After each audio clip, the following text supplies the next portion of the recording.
এক শিংওয়ালা মানুষ আকৃতি কোনো এক দানবের উপস্থিতি দেখতে পেয়ে হাজারখানিক মানুষ নিজের প্রাণ বাঁচানোর তাগিদে ছোটাছুটি করতে আরম্ভ করে। শুরুতে এই হাজারখানিক মানুষ মিলে একটা মাঠে একত্রিত হয়েছিল মানুষ প্রকৃতির দানবটার বিরুদ্ধে লড়াই করবে বলে। কিন্তু তার উপস্থিতি দেখতে পেয়ে সবার হাওয়া টাইট হয়ে গেছে।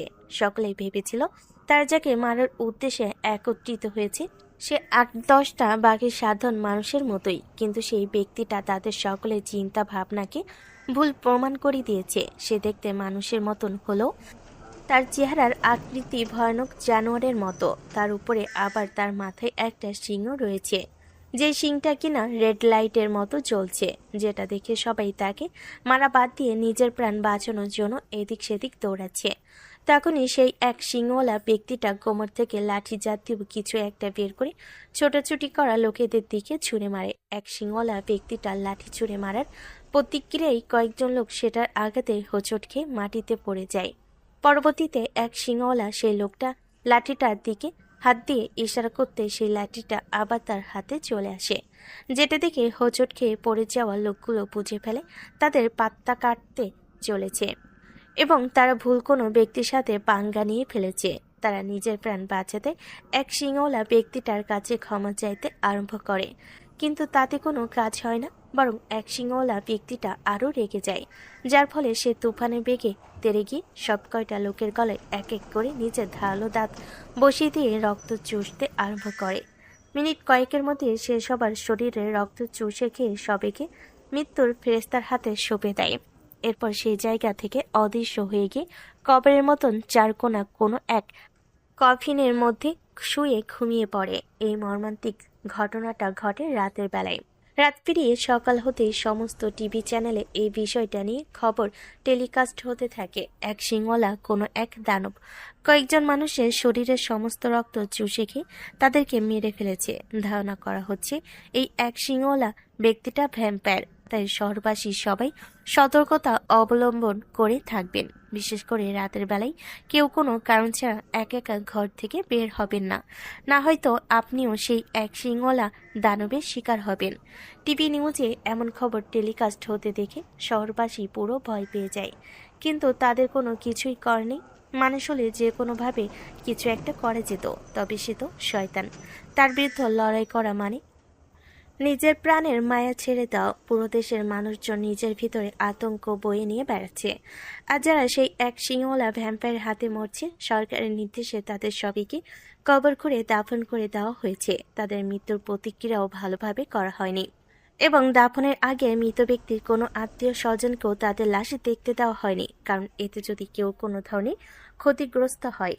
এভাবে একদিন কেটে যায়। একদিন পর মৃত মানুষগুলোর আত্মীয় স্বজনদের থেকে একজন ব্যক্তি কবরের কাছে যায় আর আপন মানুষটার কবর দেখার জন্য। তখনই সে দেখে তার আপন মানুষের সাথে সাথে আশেপাশের অনেক কয়টা কবর কে যেন খুঁড়ে রেখেছে এবং খোঁড়া কবরগুলোর ভিতরে কারোর লাশও নেই। এই আপন মানুষটা সহ অনেক কয়টা কবর থেকে লাশ গায়েব হয়ে গেছে, যেটা দেখে সে জলদি পুলিশকে খবর দেয়। পুলিশ এসেও একই দৃশ্য দেখে যে সব কয়টা লাশ গায়েব হয়ে গেছে কবর থেকে। পুলিশ এবং সেই ব্যক্তিটা হতভম্ব হয়ে যায় কবরের ভিতরে লাশ দেখতে না পেয়ে। তখনই কালো কাপড় পরিধান করা একটা লোক হাতে লাঠি নিয়ে তাদের সামনে উপস্থিত হয়। সেই লোকটাকে দেখে পুলিশ তাকে প্রশ্ন করে, এই, আপনি কে? আমি একজন ডেমন হান্টার। ডেমন হান্টার মানে? মানে হলো আমরা ভ্যাম্পায়ারের বিরুদ্ধে লড়াই করি এবং মানুষদেরকে তাদের হাত থেকে বাঁচানোর ট্রাই করি। ও, আপনি এখানে কি করছেন ভ্যাম্পায়ারদের সাথে লড়াই না করে? আমি আপনাদেরকে সতর্ক করতে এখানে এসেছি। কিসের সতর্ক? আপনারা একবার আকাশের দিকে খেয়াল করুন। ওই যে দেখুন, সূর্য প্রায় ডুবে যাওয়ার সময় হয়ে এসেছে, আর কিছুক্ষণ পরেই সন্ধ্যা ঘনিয়ে আসবে। তারপরে ভ্যাম্পায়াররা জেগে উঠবে আর মানুষদের উপরে হামলা করবে। তাই আমি আপনাদেরকে সতর্ক করতে এসেছি।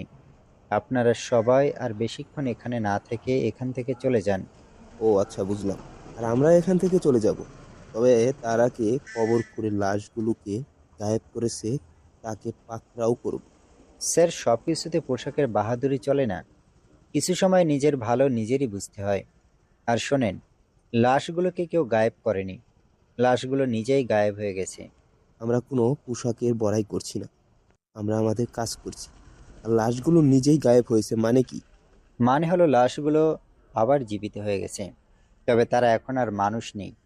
তারা সকলেই ভ্যাম্পায়ার হয়ে গেছে। আর গতরাতে তারা নিজের কবর খুঁড়ে নিজেরাই বেরিয়ে গেছে। আপনারা খামোখা লাশ খুঁজে নিজেদের মূল্যবান সময় নষ্ট করবেন না আশা করি।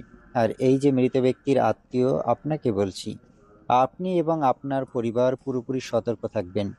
কারণ আপনার ঘরের মৃত সদস্য রাতের বেলায় আপনাদের সামনে যেতে পারে। তখন আবেগের বশে তেনার কাছে ছুটে যাবেন না। সেই সময় নিজের আবেগকে কন্ট্রোল করে রাখবেন, না হয়তো আপনিও মারা পড়বেন।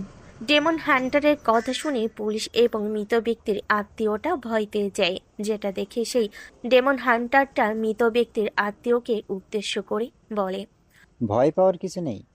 আমি আপনাকে বাঁচার জন্য একটা গাছের টুকরো দিচ্ছি। এই যে নিন গাছের টুকরোটা। কোনো ধরনের সমস্যা হলে আপনি এই গাছের টুকরোটা দিয়ে নিজের পরিবারকে বাঁচাতে পারবেন। ভ্যাম্পায়ার আপনাদের পরিবারের উপরে অবশ্যই হামলা করবে। আর এটাই নিয়ম, কোনো পরিবারের সদস্য যখন ভ্যাম্পায়ার হয় তখন সে সর্বপ্রথম নিজের পরিবারের মানুষের উপর হামলা করে।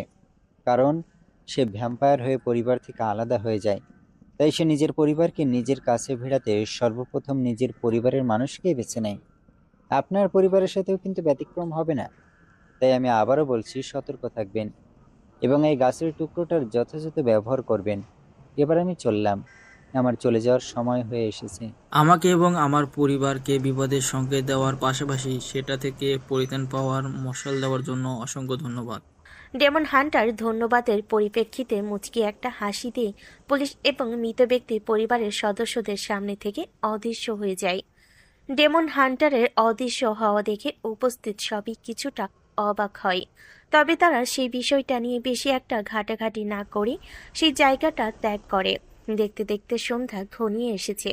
শহরবাসী সবাই ঘরবন্দি হয়ে আছে, কেউ প্রয়োজনও ঘর থেকে বের হওয়ার মতন সাহস পাচ্ছে না। সরকার এই বিষয়টা নিয়ে বেশ চিন্তিত।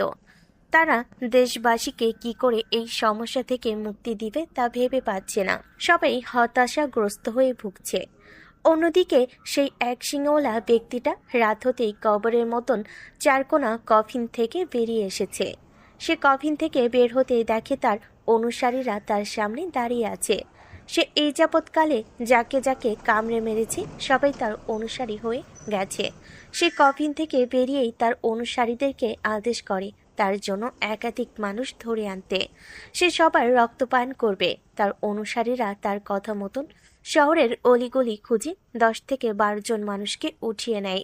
তারপর সেই মানুষগুলোকে এক সিংহের হাতে তুলে দেয়।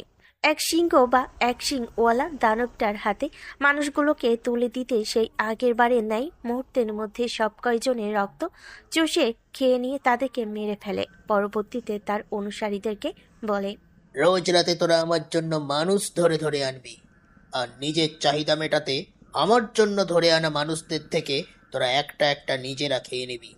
তবে মাথায় রাখবি একটা জিনিস, মানুষের রক্ত পান করার সময় কিন্তু তোরা সেই মানুষের সব রক্ত চুষে খেয়ে নিবি না। এক ফোঁটা রক্ত হলেও তোরা তার শরীরে বাঁচিয়ে রাখবি, না হয়তো সব রক্ত পান করলে তোদের মৃত্যু হবে। এই সবাই সাবধান, তোরা একবার মৃত হয়ে আবার জীবিত হয়েছিস, এরপর যদি আর মরিস তখন কিন্তু তোদের আর বাঁচানো সম্ভব হবে না। এক সিংহের অনুসারী সবাই তার কথা শুনে একই সাথে উত্তর দেয়, জি, আমরা সবাই আপনার কথাকে মান্য করে চলব। হুম, এবার গিয়ে নিজের আহারের তালাশ কর। আর আমি কফিনে ঢুকে গেলাম। আজকের মতন আমার আহার শেষ। আর হ্যাঁ, যাওয়ার আগে লাশগুলোকে সবাই নিয়ে গিয়ে শহরের মাঝ রাস্তায় ফেলে রেখে আয়। আগামীকাল এই লাশগুলো আমার অনুসারী হবে। হ্যাঁ, এক সিংওয়ালা দানবটা এটা বলেই সে আবার কবরের মতন চারকোনা কফিনের ভেতর ঢুকে ঘুমিয়ে পড়ে। আর তার অনুসারীরা লাশগুলোকে উঠিয়ে এনে এক সিংহের কথা মতন লাশগুলোকে শহরের মাঝ রাস্তায় ফেলে রেখে নিজেদের আহারের তলাশ করতে থাকে। দেখতে দেখতে রাত কেটে গিয়ে সকাল হয়ে এসেছে। এক সিংহের অনুসারী মাঝরাতেই নিজেদের গা ঢাকা দিয়ে ফেলেছে। অন্যদিকে সকাল হতেই পুলিশ শহরের মাঝ রাস্তায় ফেলে রাখা লাশগুলোকে উদ্ধার করে। তবে তারা এই বিষয়ে বেশি একটা হাইলাইট করে না, কারণ শহরের মানুষ এমনিতেই আতঙ্কে আছে। তার উপরে আজকের বিষয় জানতে পারলে আরও ভয় পাবে লোকজন। তাই পুলিশ এই বিষয়টাকে লুকিয়ে রেখে উপরের কর্মকর্তাদেরকে জানায়। উপরের কর্মকর্তারা আজকের এই বিষয়টা জানার পর অনেক কয়জন মিলে একটা বোর্ড মিটিং বসায়, কারণ তাদের জলদি এই বিষয়টা থেকে পরিত্রাণ পাওয়া প্রয়োজন, না হয়তো শহরটাকে ভ্যাম্পায়ার পুরো নরক বানিয়ে দিবে। সবাই মিলে মিটিং করছে কিভাবে এই ঝামেলা থেকে মুক্তি পাওয়া যায়, কিন্তু কেউ কোনো উপায় খুঁজে বের করতে পারছে না। তখনই সেখানে উপস্থিত হয় এক উচ্চতর কর্মকর্তার একজনের কথা মনে পড়ে, যে কিনা হয়তো তাদেরকে এসব থেকে মুক্তি দিতে পারে। তাই সে জলদি একজনকে ডেকে একটা লেটার লিখে সেটাকে তাড়াতাড়ি করে জায়গা মতন মেল করে দেয়, আর মিটিংয়ে উপস্থিত সবাইকে বলে, আমি যাকে মেল করেছি একমাত্র সেই ব্যক্তিটাই আমাদেরকে এসব থেকে বাঁচাতে পারে। উচ্চতর কর্মকর্তার পাঠানো মেলটা গিয়ে প্রাপকের হাতে পৌঁছায়। তবে সে আসল প্রাপক নয়। প্রাপক মেলটা রিসিভ করে শুরুতে সেটাকে সে রিড করে, তারপর সেটাকে সে কম্পিউটার থেকে প্রিন্ট করে বের করে নিয়ে গিয়ে আসল প্রাপকের হাতে পৌঁছে দিয়ে তাকে বলে, আকাশ ভাই, অবনী ভাবির মৃত্যু নিয়ে আর কতদিন এভাবে বিরহে কাটাবেন? এবার তো আগের রূপে ফিরে আসেন। যিনি মরে গিয়েছিলেন আগে তো আর জীবিত করা সম্ভব নয়, তবে যারা বর্তমানে অসহায়ভাবে মরছে তাদেরকে কিন্তু চাইলে বাঁচানো সম্ভব। বর্তমানে যে আকাশকে আগের মতন স্বাভাবিক অবস্থায় ফিরে আসার কথা বলেছে সে আর অন্য কেউ না, সে হলো রাজ। আকাশ রাজের এমন কথাবার্তা শুনি তার দিকে ভয়ানক দৃষ্টিতে এক নজর তাকায়, তারপর তার হাত থেকে লেটারটা নিয়ে পড়তে আরম্ভ করে। লেটারটা পড়া শেষ হতেই আকাশের মাথায় রক্ত চড়ে যায়, কারণ সে শান্ত হয়ে গেছে দেখে দেশে ক্ষণে ক্ষণে বিপদ নেমে আসছে। একটা সময় তার কথাতেই অনেক কিছু হতো, কিন্তু অবনীর মৃত্যুর পর সে নিজেকে এমনভাবে গুটিয়ে নিয়েছে যার কারণে সে আজ 2 বছর ধরে শহরের মাটি পর্যন্ত চোখে দেখেনি। আর সেখানে মারামারি করা তো বহু দূরের কথা। সে আজ 2 বছর ধরে এই ড্রয়েডে থাকে। ড্রয়েড ছেড়ে সে এক মুহূর্তের জন্য সে কোথাও যায়নি। তার লেখাপড়ার ইতি ঘটেছে সেই বহুকাল আগেই। তবে বর্তমানে শহরের ভয়ানক অবস্থা দেখে তার প্রচণ্ড রাগ হয়, কিন্তু সে কিছু সময়ের মাঝে নিজেকে শান্ত করে ফেলে, যেটা দেখে রাজ আবার আকাশকে বলে, ভাই, আপনার সেই রাগান্বিত চেহারাটাতেই আপনাকে মানায়। এমন মনমরা হয়ে থাকলে একদম ভালো লাগে না আপনাকে। তো এখন কি করতে বলছিস? ভাই, আমি বলি কি, আপনি আবার আগের রূপে ফিরে আসেন। না, সেটা আর সম্ভব না, কারণ এইসবের জন্য অবনীকে হারাতে হয়েছে আমার। আমি আর এসবের মাঝে নেই। ভাই, আপনি ভাবের জন্য নিজের মনুষ্যত্বকে তুচ্ছ করে দিবেন? আরে আজব, নিজের মনুষ্যত্বকে তুচ্ছ করছি মানে কি? ভাই, আপনাকে আমি আঘাত করে কথা বলছি এমনটা কিন্তু নয়। আমার কথা বলার একটাই মাকসাদ, আমরা আপনাকে আবার আগের মতন দেখতে পাই। আর তুচ্ছের কথাটা এজন্যই বলেছি, কারণ আপনি একটা সময় অন্যায় সহ্য করতে পারতেন না। কেউ আপনার সামনে অন্যায় করলে তাকে খুন করে তার লাশ গঙ্গায় ভাসিয়ে দিতেন, কিন্তু বর্তমানে সে আপনি চুপচাপ হয়ে বসে আছেন ভাবিকে হারানোর বেদনা মনে চেপে নিয়ে। ভাই, শহরের মধ্যে ভ্যাম্পায়ার আক্রমণ করেছে, তারা নাকি ইতিমধ্যে অনেক কয়েকজন মানুষও খুনও করেছে।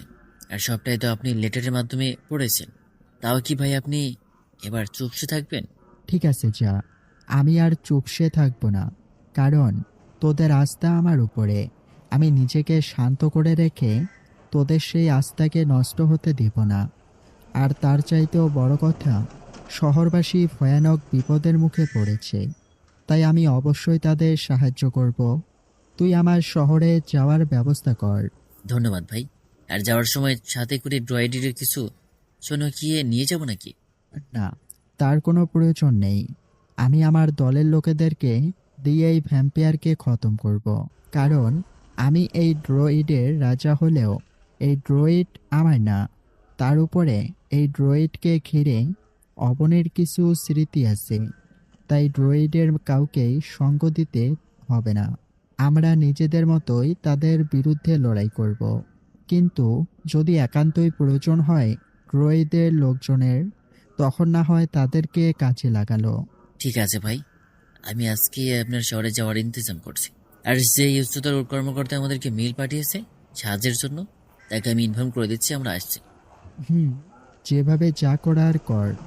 রাজ আকাশকে বুঝিয়ে শুনিয়ে রাজি করে ফেলে। পরবর্তীতে সবাই মিলে প্রিপারেশন নেয় শহরে যাওয়ার। আকাশও নিজেকে তৈরি করে নেয়। তারপর সবাই মিলে শহরের উদ্দেশ্যে রওনা হয়। শহরে পৌঁছাতেই সেই উচ্চতর কর্মকর্তা, যার নাম কিনা তানভীর, সে আকাশ এবং সবাইকে রিসিভ করে। আকাশ তার সাথে পরিচিত হয়ে একটা জায়গায় বসে কিছুক্ষণ কথাবার্তা বলে। তারপর সে তার দলের ছেলেপেলে সবাইকে নিয়ে পুরনো বাংলোতে চলে আসে। আজ 2 বছর পর সে শহর এবং তার পুরনো বাংলো বাড়িটার চেহারা দেখছে। বাংলোতে এসে পৌঁছাতে রাজ আকাশকে জিজ্ঞাসা করে, ভাই, তানভীর সাহেব তো যে ভয়ঙ্কর বর্ণনা দিয়েছে ভ্যাম্পায়ারের, তাতে করে তো মনে হচ্ছে বেশ কষ্ট হবে ভ্যাম্পায়ারকে ধরতে। কোনো কষ্টই হবে না। তুই তানভীর সাহেবের সাথে পুনরায় কথাবার্তা বলে ভ্যাম্পায়ারকে নিয়ে যত ইনফরমেশন আছে সব কালেক্ট কর। বাকি আমরা সেই মোতাবেক সামনে আগাবো। ভাই, আমি এখনই তানভীর সাহেবের সাথে কন্ট্যাক্ট করে ভ্যাম্পায়ারকে নিয়ে যাবতীয় ইনফরমেশন বের করার চেষ্টা করছি। তাই কর। আকাশের কথায় রাজ তানভীর সাহেবের সাথে কন্ট্যাক্ট করে তার থেকে ভ্যাম্পায়ারের কোনো ইনফরমেশন থাকলে সেটা তাকে দিতে বলে। কিন্তু তানভীর সাহেবের কাছে ভ্যাম্পায়ারকে নিয়ে কোনো ধরনের ইনফরমেশন না থাকায় তিনি সেটা রাজকে দিতে পারে না। তাই রাজ পুনরায় আকাশের কাছে এসে তাকে বলে, ভাই, তানভীর সাহেবের কাছে নাকি ভ্যাম্পায়ারকে ঘিরে কোনো ইনফরমেশনই নেই। আকাশ রাজের কথা শুনে ভাবুক হয়ে যায়। সে নিজে নিজে কিছু একটা চিন্তা করতে থাকে। তখনই তানভীর সাহেব আবার রাজকে ফোন দেয়। রাজ ফোন রিসিভ করে লাউড স্পিকারে দিয়ে বলে, জি তানভীর সাহেব, বলুন। ভাই, ভ্যাম্পায়ারকে ঘিরে তো কোনো ইনফরমেশন নেই, সেটা তো আগেই জানিয়ে দিয়েছি। তবে এইমাত্র একজন পুলিশ অফিসার একজন ব্যক্তি সম্পর্কে আমাদেরকে জানিয়েছেন। কি জানিয়েছে? ভাই, যার সম্পর্কে জানিয়েছেন সে নাকি একজন জেম হান্টার। তারা নাকি ভ্যাম্পায়ারের বিরুদ্ধে লড়াই করে আর মানুষকে তাদের হাত থেকে বাঁচায়। সেই ডেমস হান্টার নাকি আমাদের কিছু পুলিশ অফিসারের সামনে এসেছিল। তারপর সেই ডেমস হান্টার তার বিষয়ে পুলিশ অফিসারকে বলে। আমি সেই পুলিশ অফিসারের মাধ্যমেই ডেমন হান্টারের সম্পর্কে মাত্র অবগত হয়েছে। ঠিক আছে, বাকিটা আমরা দেখছি। আপনি আমাদের উপরে সবটা ছেড়ে দিয়ে নিশ্চিন্তে থাকুন। এবার ফোন রাখছি। রাজ ফোন কেটে দিয়ে আকাশের দিকে দৃষ্টিপাত করে। তখনই আকাশ রাজকে বলে, একটু আগেই তোর কথা শুনে আমি ডেমন হান্টারকে নিয়েই ভাবছিলাম। কারণ আমি একটা বই পুস্তকে পড়েছি, ভ্যাম্পায়ার যে সিটিতে আসবে তার আশেপাশে অবশ্যই ডেমন হান্টার থাকবে। আর আমার ভাবনাটাই বাস্তব হয়েছে। এবার রাজ, তুই এই ডেমন হান্টারের খোঁজ লাগা। আমার সেই ডেমন হান্টারকে জলদি চাই, কারণ তাকে পেলেই অনেক কিছু জানতে পারবো আমরা ভ্যাম্পায়ার সম্পর্কে। ঠিক আছে ভাই, আমি ডেমন হান্টারে খোঁজ লাগাচ্ছি। রাজ ডেমন হান্টারের খোঁজ করতে কয়েকজন লোককে মোতায়েন করে দেয়। অপরদিকে ডেমন হান্টারও বুঝতে পারে তাকে একদল লোক তালাশ করছে। তাই সে সেই লোকগুলোর উল্টো খোঁজ নিয়ে নিজেই আকাশের বাংলোতে আসে তার সাথে দেখা করার জন্য। আকাশের বাংলোতে এসে সে আকাশের সাথে দেখা করে। আকাশ তার সাথে দেখা হওয়ার পরে শুরুতে তাকে ভ্যাম্পায়ার এবং ভ্যাম্পায়ার মাকসাদ সম্পর্কে জিজ্ঞাসা করে। সে আকাশের কথার উত্তরে বলে, ভাই, আমি ভ্যাম্পায়ার এবং তার আসল মাকসাদ সম্পর্কে কোনো কিছুই জানি না। আমাদের ডেমন হান্টার সম্প্রদায়ের একজন সোর্স খবর দিয়েছে ভ্যাম্পায়ার নাকি নিজের সম্প্রদায় গড়ার উদ্দেশ্যে শহরের দিকে এসেছে। তাই আমি শহরের মানুষকে বাঁচাতে ডেমন হান্টারের একটা টিম নিয়ে শহরে এসেছি। আর ভ্যাম্পায়ার যেই শহরেই যাক না কেন, তারা মানুষের উপর আক্রমণ করে তাদের জনবল আরও বৃদ্ধি করবে, এটা তাদের একটা রুটিন। এটা মুখ্য কোনো মাকসাদ নয়। তবে সত্যি বলতে এছাড়া ভ্যাম্পায়ার সম্পর্কে কোনো তথ্যই আমার কাছে নেই। ডেমন হান্টার একটা বললে কি করে হবে? ভ্যাম্পায়ার তো মানুষের অনেক ক্ষতি করছে, তাকে তো আটকানো উচিত। ভাই, জানবো কি করে? আমি 3 দিন আগেই লুফিয়ানা শহর থেকে এই শহরে এসেছি। লুফিয়ানা শহরেও অনেক ভ্যাম্পায়ার ছিল। উপরওয়ালার দয়ায় আমরা বেশ কয়েকজন ভ্যাম্পায়ারকে মেরেছি। তবে কিছু ভ্যাম্পায়ার বাকি ছিল। তাই আমরা 2 ভাগে বিভক্ত হয়ে 2 শহরে ছড়িয়ে পড়েছি। আর এই শহরে যেই ভ্যাম্পায়ারের আবির্ভাব ঘটেছে তার আসল মাকসাদ সম্পর্কে জানতে হলে আমাকে আরও কয়েকদিন অনেক ভালো করে স্টাডি করতে হবে। তারপর তার মাকসাদ সম্পর্কে জানতে পারবো। এছাড়া তার মাকসাদ সম্পর্কে জানা দুষ্কর। না, এত বেশি সময় নেওয়া যাবে না, কারণ সেই ভ্যাম্পায়ার এর মধ্যেই আরও মানুষের উপরে হামলা করবে, যেটা কিনা আমি চাচ্ছি না। তাই আপনি একদিনের ভেতরে তার আসল মাকসাদ কি সেটা খুঁজে বের করেন। ভাই, জলদি করতে গেলে আমরা নিজেরাই মারা পড়ব। তাছাড়া বর্তমানে যে ভ্যাম্পায়ার আপনাদের শহরের লোকজনের ক্ষতি করছে সে কোনো সাধারণ ভ্যাম্পায়ার না। সে ভ্যাম্পায়ার সম্প্রদায়ের অনেক বড় মাপের একজন। তার কাজকর্ম এমনটাই জানান দিচ্ছে আমাদেরকে। তাই সতর্কতার সহিত আমাদেরকে সব করতে হবে, না হয় নিশ্চিত আমরাই উল্টা মারা পড়ব। ডেমন হান্টার, আমরা তার বিরুদ্ধে এখনই লড়াই করতে চলেছি সেটা কিন্তু না। আমরা শুধু এখন তার মাকসাদ সম্পর্কেই অবগত হতে চাচ্ছি, কারণ তার মাকসাদ সম্পর্কে জানতে পারলে মানুষজনকে তার হাত থেকে বাঁচানো যাবে, না হয় সে মানুষকে মেরেই যাবে। তাই বলছি যে আগামী 24 ঘন্টার মধ্যে সে ভ্যাম্পায়ারের আসল মাকসাদ কি সেটা খুঁজে বের করেন। ডেমন হান্টার আকাশের কথাই ভাবুক হয়ে যায়, কারণ আকাশ ঠিক কথাই বলেছে। আর তাছাড়া ভ্যাম্পায়ার গত 2 রাতে যেভাবে মানুষ মেরেছে, তাতে করে ডেমন হান্টারের পূর্বপুরুষদেরকে তারা অপমান করেছে। কারণ ডেমন হান্টারের নিয়ম হলো তাদের যাই হবে হোক মানুষকে বাঁচাতে হবে ভ্যাম্পায়ারের হাত থেকে। সেখানে তারা ভ্যাম্পায়ারের আসল মাকসাদ বা দুর্বলতা সম্পর্কে জানতে জানতে অনেক লম্বা সময় কাটিয়ে দিচ্ছে।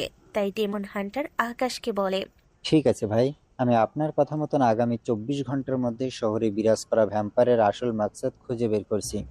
তবে হ্যাঁ, একটা কথা, আমি যেটা করতে যাচ্ছি এতে কিন্তু আমার মৃত্যুও হতে পারে। মৃত্যু হতে পারে মানে কি?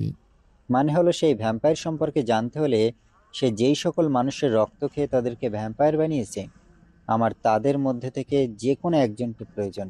কারণ তাদের একজনকে পেলেই তার শরীর থেকে রক্ত নিয়ে ঘ্রাণ শুকলে বের করতে পারবো সেই ভ্যাম্পায়ারের আসল মাকসাদ কি। তাই আমাকে 24 ঘন্টা সময় দিন। আমি একজন ভ্যাম্পায়ারের শিকার করে তার রক্তের মাধ্যমেই এক শিংওয়ালা ভ্যাম্পায়ারের আসল মাকসাদ বের করব। তবে এটাতে আমার প্রাণ যাওয়ার সম্ভাবনা রয়েছে, কিন্তু আমি এখানে নিজের প্রাণের মায়া করব না। কারণ আমরা থাকতে কোনো ভ্যাম্পায়ার যদি কোনো মানুষকে মেরে ভ্যাম্পায়ার বানিয়ে দেয়, তাহলে এটাতে করে আমাদের পূর্বপুরুষরা অপমান বোধ করে। তাই আমি এই জীবন মরণের রিস্কটা নিবই। ইনশাআল্লাহ আপনার কোনো কিছুই হবে না, সব কিছু ভালোই ভালোই হবে। আমি আশা করি আপনি সুস্থ স্বাভাবিকভাবে আমাদের কাছে ফিরে আসবেন। ঠিক আছে, আমি চললাম। 24 ঘন্টা পূর্ণ হওয়ার আগে আপনার সাথে আবার আমার দেখা হবে। ডেমন হান্টার আকাশের সাথে পুনরায় দেখা হবে বলে সে তার কাজের উদ্দেশ্যে বেরিয়ে পড়ে। দেখতে দেখতে 18 ঘন্টা কেটে যায়। আকাশ আর তার লোকজন সবাই ডেমন হান্টারের জন্য অপেক্ষা করছে। এমন সময় ডেমন হান্টার কাটাছেঁড়া শরীর নিয়ে ক্ষত অবস্থায় আকাশের কাছে ফিরে আসে। আকাশ ডেমন হান্টারের শরীরের কন্ডিশন দেখে তাকে জিজ্ঞেস করে, ডেমন হান্টার, আপনার এই অবস্থা কি করে হয়েছে? আপনি ঠিক আছেন তো? ভাই, ভ্যাম্পায়ারের সাথে আমার তুমুল লড়াই হয়েছে, যেখানে ভ্যাম্পায়ারকে গাছের সাহায্যে আমাদের তৈরি করা বর্ষা দিয়ে একবার মারলেই তারা মরে যায়। সেখানে আমি একজন ভ্যাম্পায়ারকে বেশ কয়েকবার আঘাত করেছি আমাদের বানানো বর্ষা দিয়ে, কিন্তু তাতে কোনোভাবেই মারতে পারিনি। তবে তাকে একাধিকবার আঘাত করে বেহুশ করে ফেলেছি, যার পর তার শরীরের রক্তের ঘ্রাণ শুকিয়ে কিছু তথ্য বের করেছি, যেটা আপনাকে জলদি জানিয়ে দেওয়া প্রয়োজন। কারণ সেই ভ্যাম্পায়ারের রক্ত শুকার পর থেকে আমার পেট পাকিয়ে বমি আসছে। আমার যে কোনো সময় যে কোনো কিছু হয়ে যেতে পারে। ভাই, এই শহরে যেই ভ্যাম্পায়ার এসেছে তার মোকাবিলা করা অসম্ভব, কারণ সে একটা ক্রাউন। ক্রাউন মানে যদিও বা মুকুট, তবে ভ্যাম্পায়ার সম্প্রদায়ে কোনো উচ্চ পদস্তরের ভ্যাম্পায়ারকে ক্রাউন বলা হয়। আর তাদের মাথায় ভ্যাম্পায়ার সম্প্রদায়ের বানানো সম্মানিত মুকুট থাকে, যেমনটা কিনা এই ক্রাউনের মাথায় রয়েছে। তার মাথার ভয়ানক শিংটায় তাদের সম্প্রদায়ের বানানো মুকুট। ভাই, ভ্যাম্পায়ার সম্প্রদায়ের 3টা গড অফ ভ্যাম্পায়ার রয়েছে, যারা কিনা 300 বছর করে করে রাজত্ব করে। একজন 300 বছর রাজত্ব করে, আর বাকি দুজন তাদের সময় আসা পর্যন্ত ঘুমিয়ে থাকে। এভাবে পর্যায়ক্রমে চলতে থাকে। আর এই ক্রাউন হচ্ছে সেই গড অফ ভ্যাম্পায়ারের খুব কাছের একজন কেউ, যার কারণে ক্রাউনের অনুসারীর রক্ত শুকিয়েও তার বিষয়ে তেমন কিছু বের করতে পারেনি। আর তার জন্যই তার অনুসারীকে মারতে আমার দম ছুটে গেছে। ভাই, সব শেষ। জানি না কিভাবে এসব থেকে মুক্তি মিলবে মানুষের। ডেমন হান্টারের কথা শুনে কিছুটা অবাক হয়।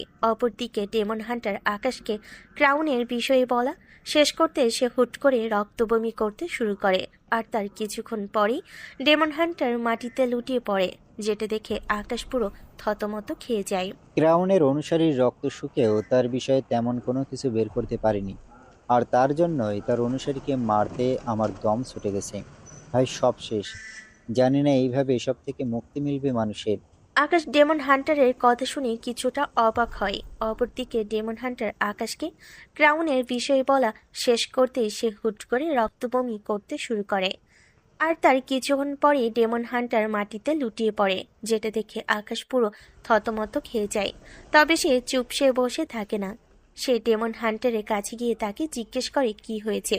তার কথার উত্তরে ডেমন হান্টার বলে, ভাই আমার সময় হয়তো ফুরিয়ে এসেছে। আমি ভ্যাম্পায়ারের রক্তের ঘ্রাণ নেওয়ার পর থেকে আমার পেট পাকিয়ে বমি আসছে।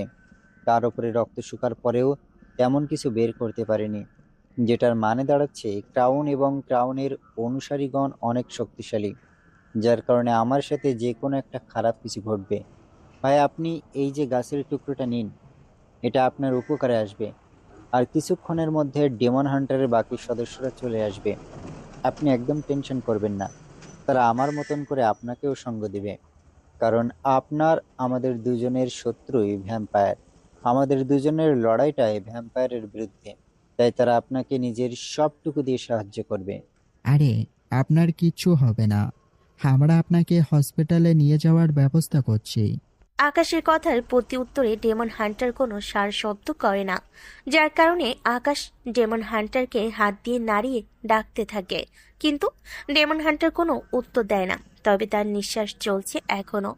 আকাশ ডেমন হান্টারের কোনো সার শব্দ না পেয়ে রাজকে বলে, রাজ, জলদি ডেমন হান্টারকে হসপিটালে নিয়ে যা।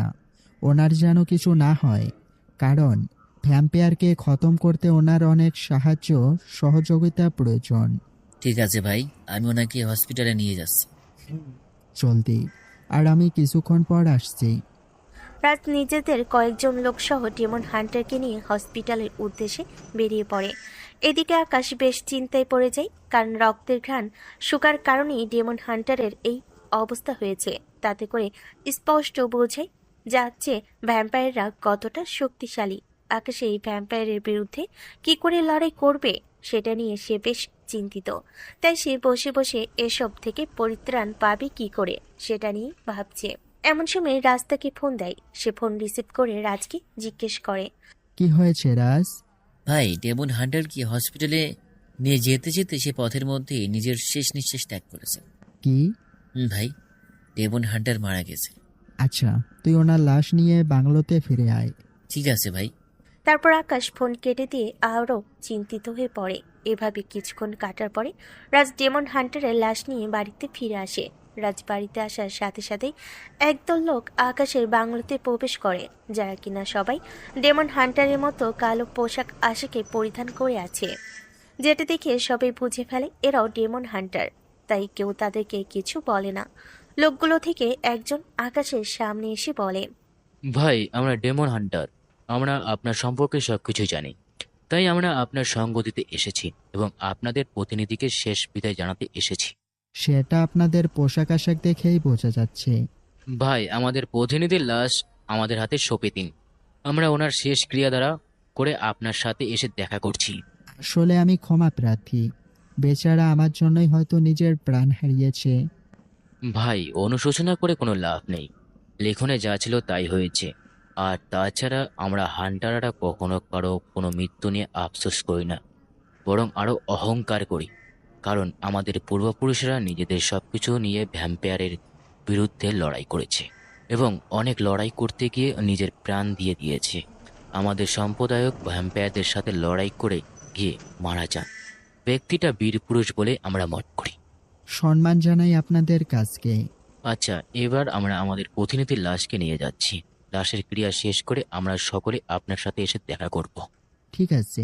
ডেমন হান্টার তার প্রতিনিধির লাশকে নিয়ে আকাশের বাংলো থেকে বেরিয়ে যায়। এদিকে আকাশ আর সবাই মিলে ভ্যাম্পায়ারকে কি করে হারাবে সেই বিষয় নিয়ে আলোচনা করছে।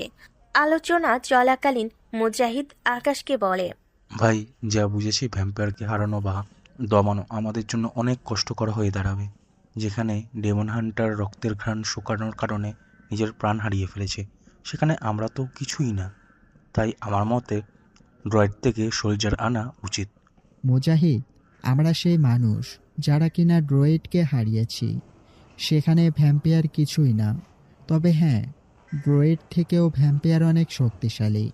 তবে আমাদের এতটা খারাপ সময়ও আসেনি যে আমাদেরকে ড্রয়েড থেকে সোলজার আনতে হবে। তা ঠিক আছে, কিন্তু ভাই ভ্যাম্পায়ার সম্পর্কে তো কোনো আইডিয়া নেই আমাদের, তো কি করে তাদেরকে পরাজয় করব? সেই সব পরে দেখা যাবে। আগে ডেমন হান্টাররা তাদের প্রতিনিধির লাশের ক্রিয়াধারা করে আসুক, তারপর তাদের সাথে একটা পরামর্শ করব। ঠিক আছে ভাই। আকাশরা ভ্যাম্পায়ারের বিষয়টা আপাতত এক সাইডে রেখে ডেমন হান্টারদের জন্য অপেক্ষা করতে থাকে। বেশ কয়েক ঘন্টা যাওয়ার পর ডেমন হান্টাররা লাশের ক্রিয়াধারা শেষ করে আকাশের সাথে কথা বলার জন্য ফিরে আসে। ডেমন হান্টাররা আসতেই আকাশ আলোচনা বসে তাদেরকে নিয়ে।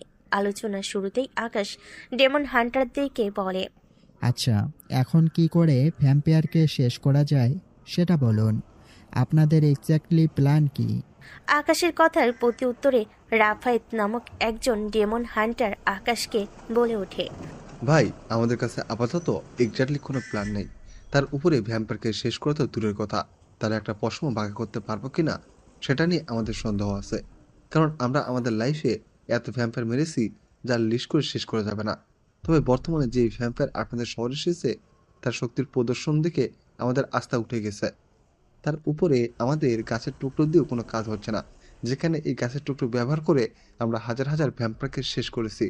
এছাড়া তার অনুসারীর রক্তের ঘ্রাণ শুকার কারণে আমাদের প্রতিনিধি শেষ। সেখানে ক্রাউনে মুখোমুখি হলে আমাদের অস্তিত্ব তো খুঁজে পাওয়া যাবে না। তাই বলে কি আমরা হাত পা গুটিয়ে বসে থাকব? না ভাই, তা করবো না। তবে আমাদের অন্য কিছু ভাবতে হবে। সেই অন্য কিছুটা কি? ভাই, প্রথমে আমাদেরকে তাদের দুর্বলতা সম্পর্কে জানতে হবে, তারপর আমরা তাদের সেই দুর্বলতায় আঘাত করব। আমার কাছে একটা প্ল্যান আছে, সেটা দিয়ে হয়তো কিছু একটা করা যেতে পারে। কি প্ল্যান? ভাই, তারা দিনের আলোকে খুব ভয় পায়। তাদের শরীরে দিনের আলো পড়লেই শরীর ঝলসাতে শুরু করে। তাই আমাদেরকে যা করার দিনের বেলায় করতে হবে।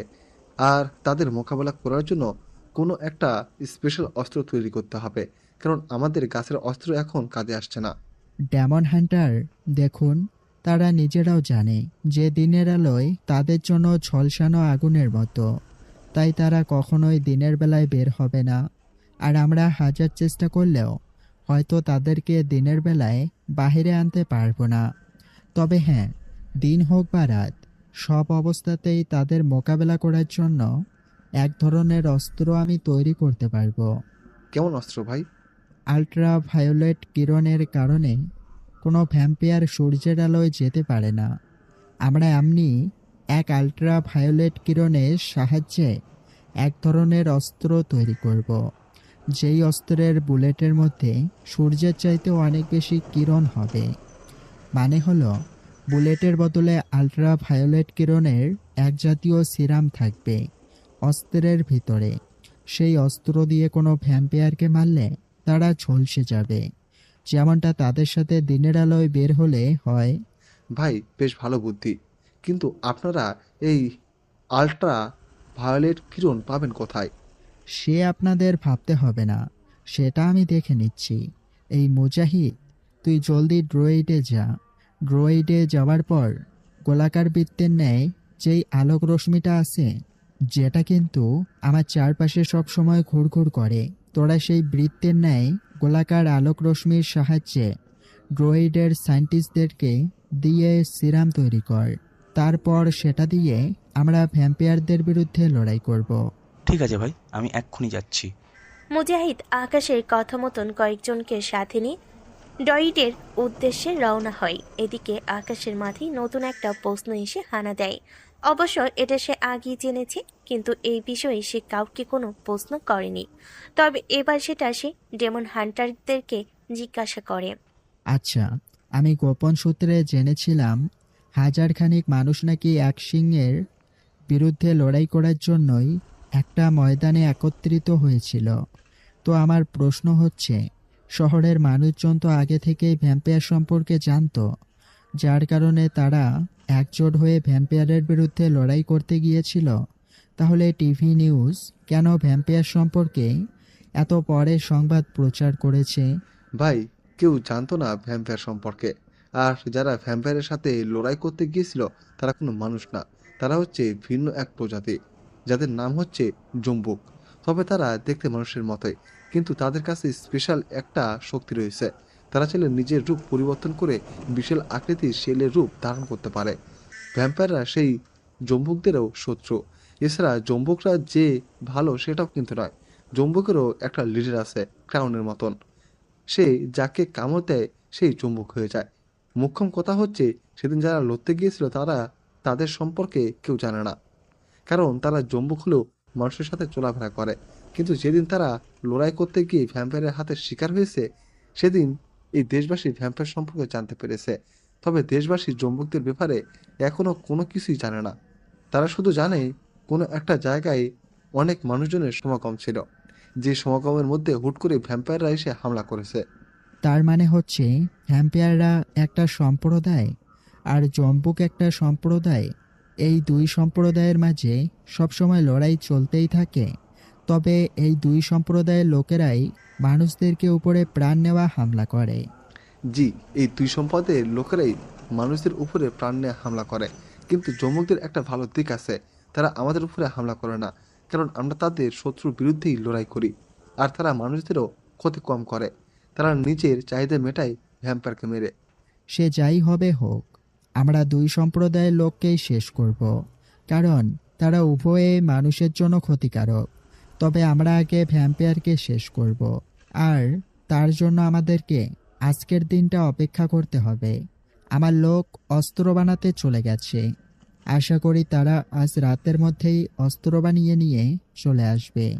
তাই আমরা সবাই মিলে আগামীকাল ভ্যাম্পায়ার উপরে হামলা করব।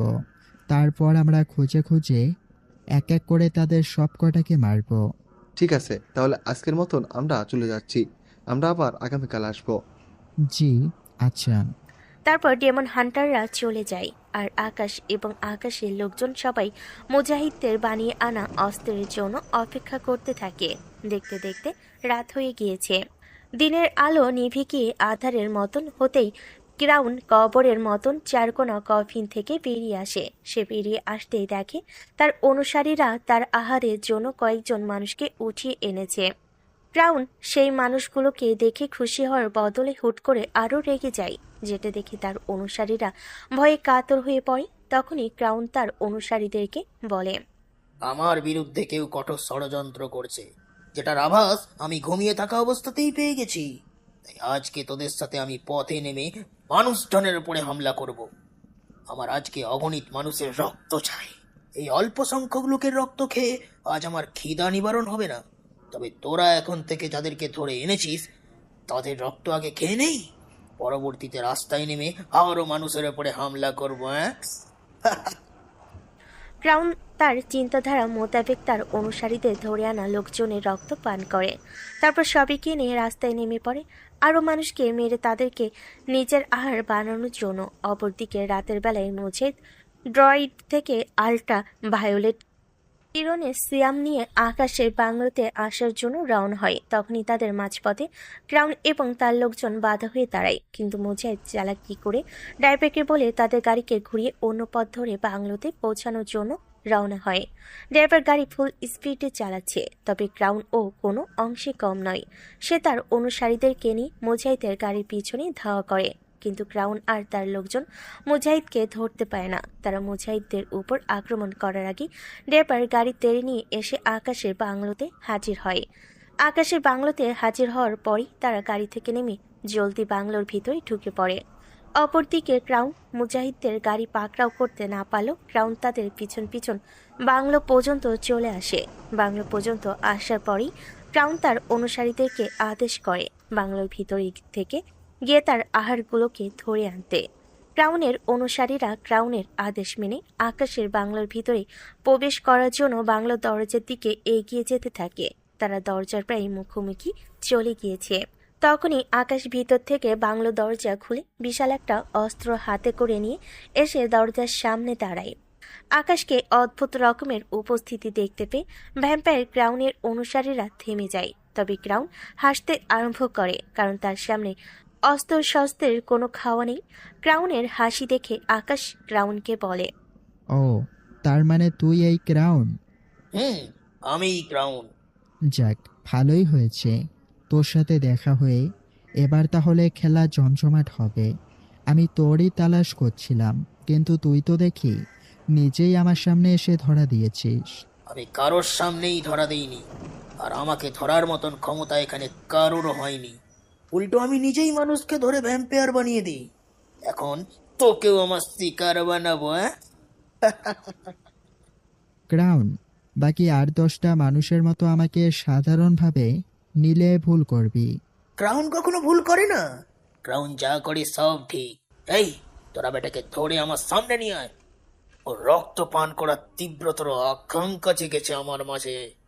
জি হুকুম, আমরা আপনার শিকারকে ধরে এনে আপনার সামনে হাজির করছি। ক্রাউনের অনুসারী ভ্যাম্পায়াররা যখন বাংলোর ভিতরে যাওয়ার জন্য সামনের দিকে অগ্রসর হয়েছিল, তারা আকাশের দিকে এগোতে শুরু করে তাকে ধরার জন্য। ভ্যাম্পায়ারগুলো আকাশের প্রায় কাছাকাছি চলে গিয়েছে। এমন সময় আকাশ হাতে করে নিয়ে আসা অস্ত্রটা দিয়ে ভ্যাম্পায়ারগুলোর দিকে গুলি ছুটতে আরম্ভ করে। অপর পাশ থেকে ক্রাউন আকাশের গুলি ছোড়া দেখে আগে নেয় শব্দ করে হাসতে আরম্ভ করে, কারণ পিস্তলের বুলেটে কখনোই ভ্যাম্পায়াররা মরবে না। কিন্তু কিছু সময় পেরোতেই ক্রাউনের মুখের হাসি গায়েব হয়ে যায়। আকাশের গুলির বুলেট ক্রাউনের তৈরি করা ভ্যাম্পায়ারকে জ্বালিয়ে পুড়িয়ে ছাই বানিয়ে দেয়।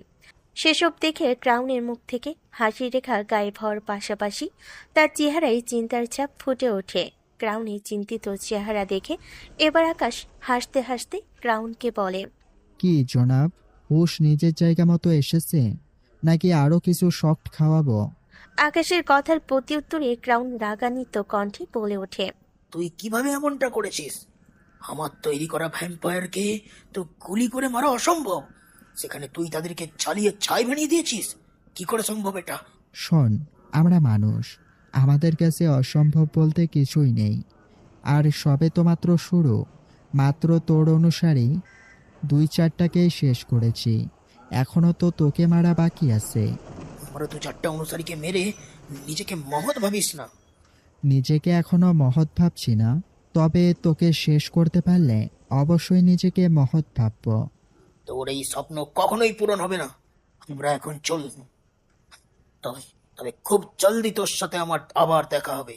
তখন তোর শরীরে রক্ত তৃপ্তি সহকারে আমি পান করব, এটা মনে রাখিস। আরে কোথায় যাচ্ছিস? সাহস থাকলে আমার সাথে লড়াই করে আমায় পরাজয় কর, তারপর না হয় আমার শরীরে রক্ত পান করার কথা ভাবিস। ক্রাউন আর কোনো কথা না বলে তার অনুসারীদেরকে নিয়ে আকাশের সামনে থেকে গায়েব হয়ে যায়। আকাশ ক্রাউনের এমন আচরণ দেখে হাসতে হাসতে বাংলোর ভিতরে এসে মুজাহিদকে বলে, যাক মুজাহিদ, বুদ্ধিমানের একটা কাজ করেছিস তুই।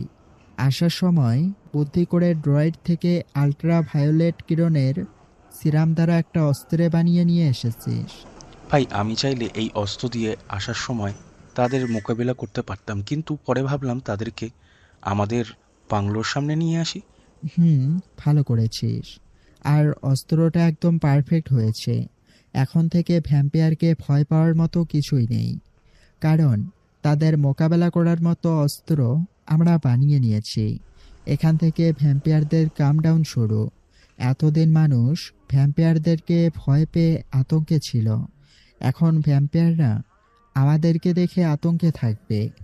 আর আগামীকাল থেকে আমরা সবাই রাতের বেলায় খোলা রাস্তার ঘুরে বেড়াবো এবং সাথে ভ্যাম্পায়ারের তালাশ করব। তারপর দেখব কিভাবে ভ্যাম্পায়াররা মানুষের উপরে আক্রমণ করে। জি ভাই, একদম ঠিক কাজ হবে এটা, কারণ শহরের মানুষজন অনেক ভয়ে আছে। সবার ভিতর থেকে আমাদের এই ভয়টাকে দূর করতে হবে। আচ্ছা মুজাহিদ, শোন, এবার তোরা সবাই মিলে অস্ত্রের ভিতরে বুলেটের জায়গায় আল্ট্রাভায়োলেট কিরণের তৈরি সিরামগুলো লোড করে নেই। আর কিছু অস্ত্র প্রয়োজনের বাহিরেও এক্সট্রা করে তৈরি করে রাখিস, কারণ কখন অতিরিক্ত প্রয়োজন পড়ে বলা যাচ্ছে না। ঠিক আছে ভাই। আমি রুমে গেলাম। আকাশ সবাইকে গুলির ভিতরে বুলেটের বদলে সিরামগুলো লোড করতে বলে সে নিজের রুমে চলে আসে। আকাশের কথা মতন মুজাহিদ লোকজনকে নিয়ে অস্ত্রের মধ্যে আল্ট্রাভায়োলেট কিরণের তৈরি সিরামগুলো লোড করতে থাকে। আকাশ এবং তার সঙ্গীর সাথে সবাই প্রস্তুত ভ্যাম্পায়ারকে মারার জন্য। সবাই বেশ খুশি ভ্যাম্পায়ারের বিরুদ্ধে লড়াই করার জন্য অস্ত্র সামগ্রী বানিয়ে। মুজাহিদ অস্ত্র বানানোর পাশাপাশি সবাইকে হালকা পাতলা সেলিব্রেশন করছে। অপরদিকে ক্রাউন পুরোপুরি উন্মাদ হয়ে গেছে। সে আকাশের কাছে সাময়িক পরাজয় হয়ে ভয়ানক পাগলামো শুরু করেছে। ক্রাউনের বিকৃত মস্তিষ্ক আরও বিগড়ে গেছে আকাশের কাছে সাময়িক পরাজয় হয়ে। তাই সে নিজের রাগকে কন্ট্রোল করতে না পেরে নিজের অনুসারীদের এই প্রাণ নিতে আরম্ভ করে। ইতিমধ্যে সে 10-15 জন অনুসারীকে মেরে ফেলেছে, কিন্তু তবুও তার বিকৃত মস্তিষ্ক শান্ত হচ্ছে না, যার দরুন সে সোজা রুস্তম নামক গড অফ ভ্যাম্পায়ারের কাছে চলে যায়। রুস্তম নামক গড অফ ভ্যাম্পায়ারের কাছে গিয়ে গড অফ ভ্যাম্পায়ারকে বলে তাকে এমন একটা শক্তি প্রদান করতে যাতে করে তাকে কেউ হারাতে পারবে না। কিন্তু গড অফ ভ্যাম্পায়ার তার কথার কোনো উত্তর দেয় না, কারণ গড অফ ভ্যাম্পায়ার চেয়ারের মধ্যে বসে ঘুমিয়ে আছে। গড অফ ভ্যাম্পায়ারকে কিছু বলতে বা তার থেকে কিছু চাইতে হলে তাকে আগে ঘুম থেকে জাগানো প্রয়োজন। এছাড়া তাকে হাজার ডাকলেও সে ঘুম থেকে জাগবে না। তাকে জাগাতে হলে যে কারোর শরীরের এক বাটি রক্ত পান করাতে হবে, তাহলেই সে ঘুম থেকে জাগবে। কিন্তু ক্রাউন তাকে রক্তপান না করিয়ে ডাকতে থাকে, যার কারণে গড অফ ভ্যাম্পায়ার ক্রাউনের ডাকে কোনো সাড়া দেয় না। গড অফ ভ্যাম্পায়ার ক্রাউনের ডাকে সাড়া না দেওয়ায় ক্রাউন এত পরিমাণে উন্মাদ হয়ে যায় যে সে গড অফ ভ্যাম্পায়ারের গলাতেই কামড় বসিয়ে দেয়। গড অফ ভ্যাম্পায়ারের গলায় কামড় বসিয়ে দিয়ে তার শরীর থেকে সমস্ত রক্ত খেয়ে নেয়, যার ফলে গড অফ ভ্যাম্পায়ার ঘুমন্ত অবস্থাতেই মৃত্যুবরণ করে এবং তার শরীর চেয়ার থেকে ঢুলে নিচে পড়ে যায়। ক্রাউনের এমন আচরণে বাকি দুজন গড অফ ভ্যাম্পায়ার ঘুমন্ত অবস্থা থেকে রক্তপান করানো ছাড়াই হুট করে জাগ্রত হয়ে যায়, যারা কিনা দুজন দু স্থানে ঘুমিয়েছিল। গড অফ ভ্যাম্পায়ারদের আলাদা আলাদা রাজ্য আছে। ক্রাউন রুস্তম নামক ভ্যাম্পায়ারের রাজ্য এসে তাকে ঘুমন্ত অবস্থাতে মেরে ফেলেছে, আর বাকি দুজন ভ্যাম্পায়ার তাদের নিজ নিজ রাজ্যে ঘুমিয়েছিল। কিন্তু ক্রাউন রুস্তমকে মেরে ফেলায় তার ঘুম থেকে আপনা আপনি জাগ্রত হয়ে যায় আর জেনে যায় কেউ রুস্তম নামক গড অফ ভ্যাম্পায়ারকে মেরে ফেলেছে। এটা জানার পর বাকি দুজন গড অফ ভ্যাম্পায়ার একত্রে মিলে ক্রোধিত হয়ে রুস্তমের রাজ্যে আসে, কিন্তু তারা সেখানে এসে রুস্তমের লাশ ছাড়া কোনো কিছুই খুঁজে পায় না। তারা রুস্তমের হত্যাকারীকে খোঁজার জন্য আশপাশ ভালো করে দেখতে থাকে। ক্রাউন রুস্তমকে মেরে সমস্ত প্রমাণ মুছে ফেলার বাকি দুজন গড অফ ভ্যাম্পায়াররা তার বিরুদ্ধে কোনো কিছুই পায় না, যার কারণে তাদের ক্রোধ আরও বেড়ে যায়।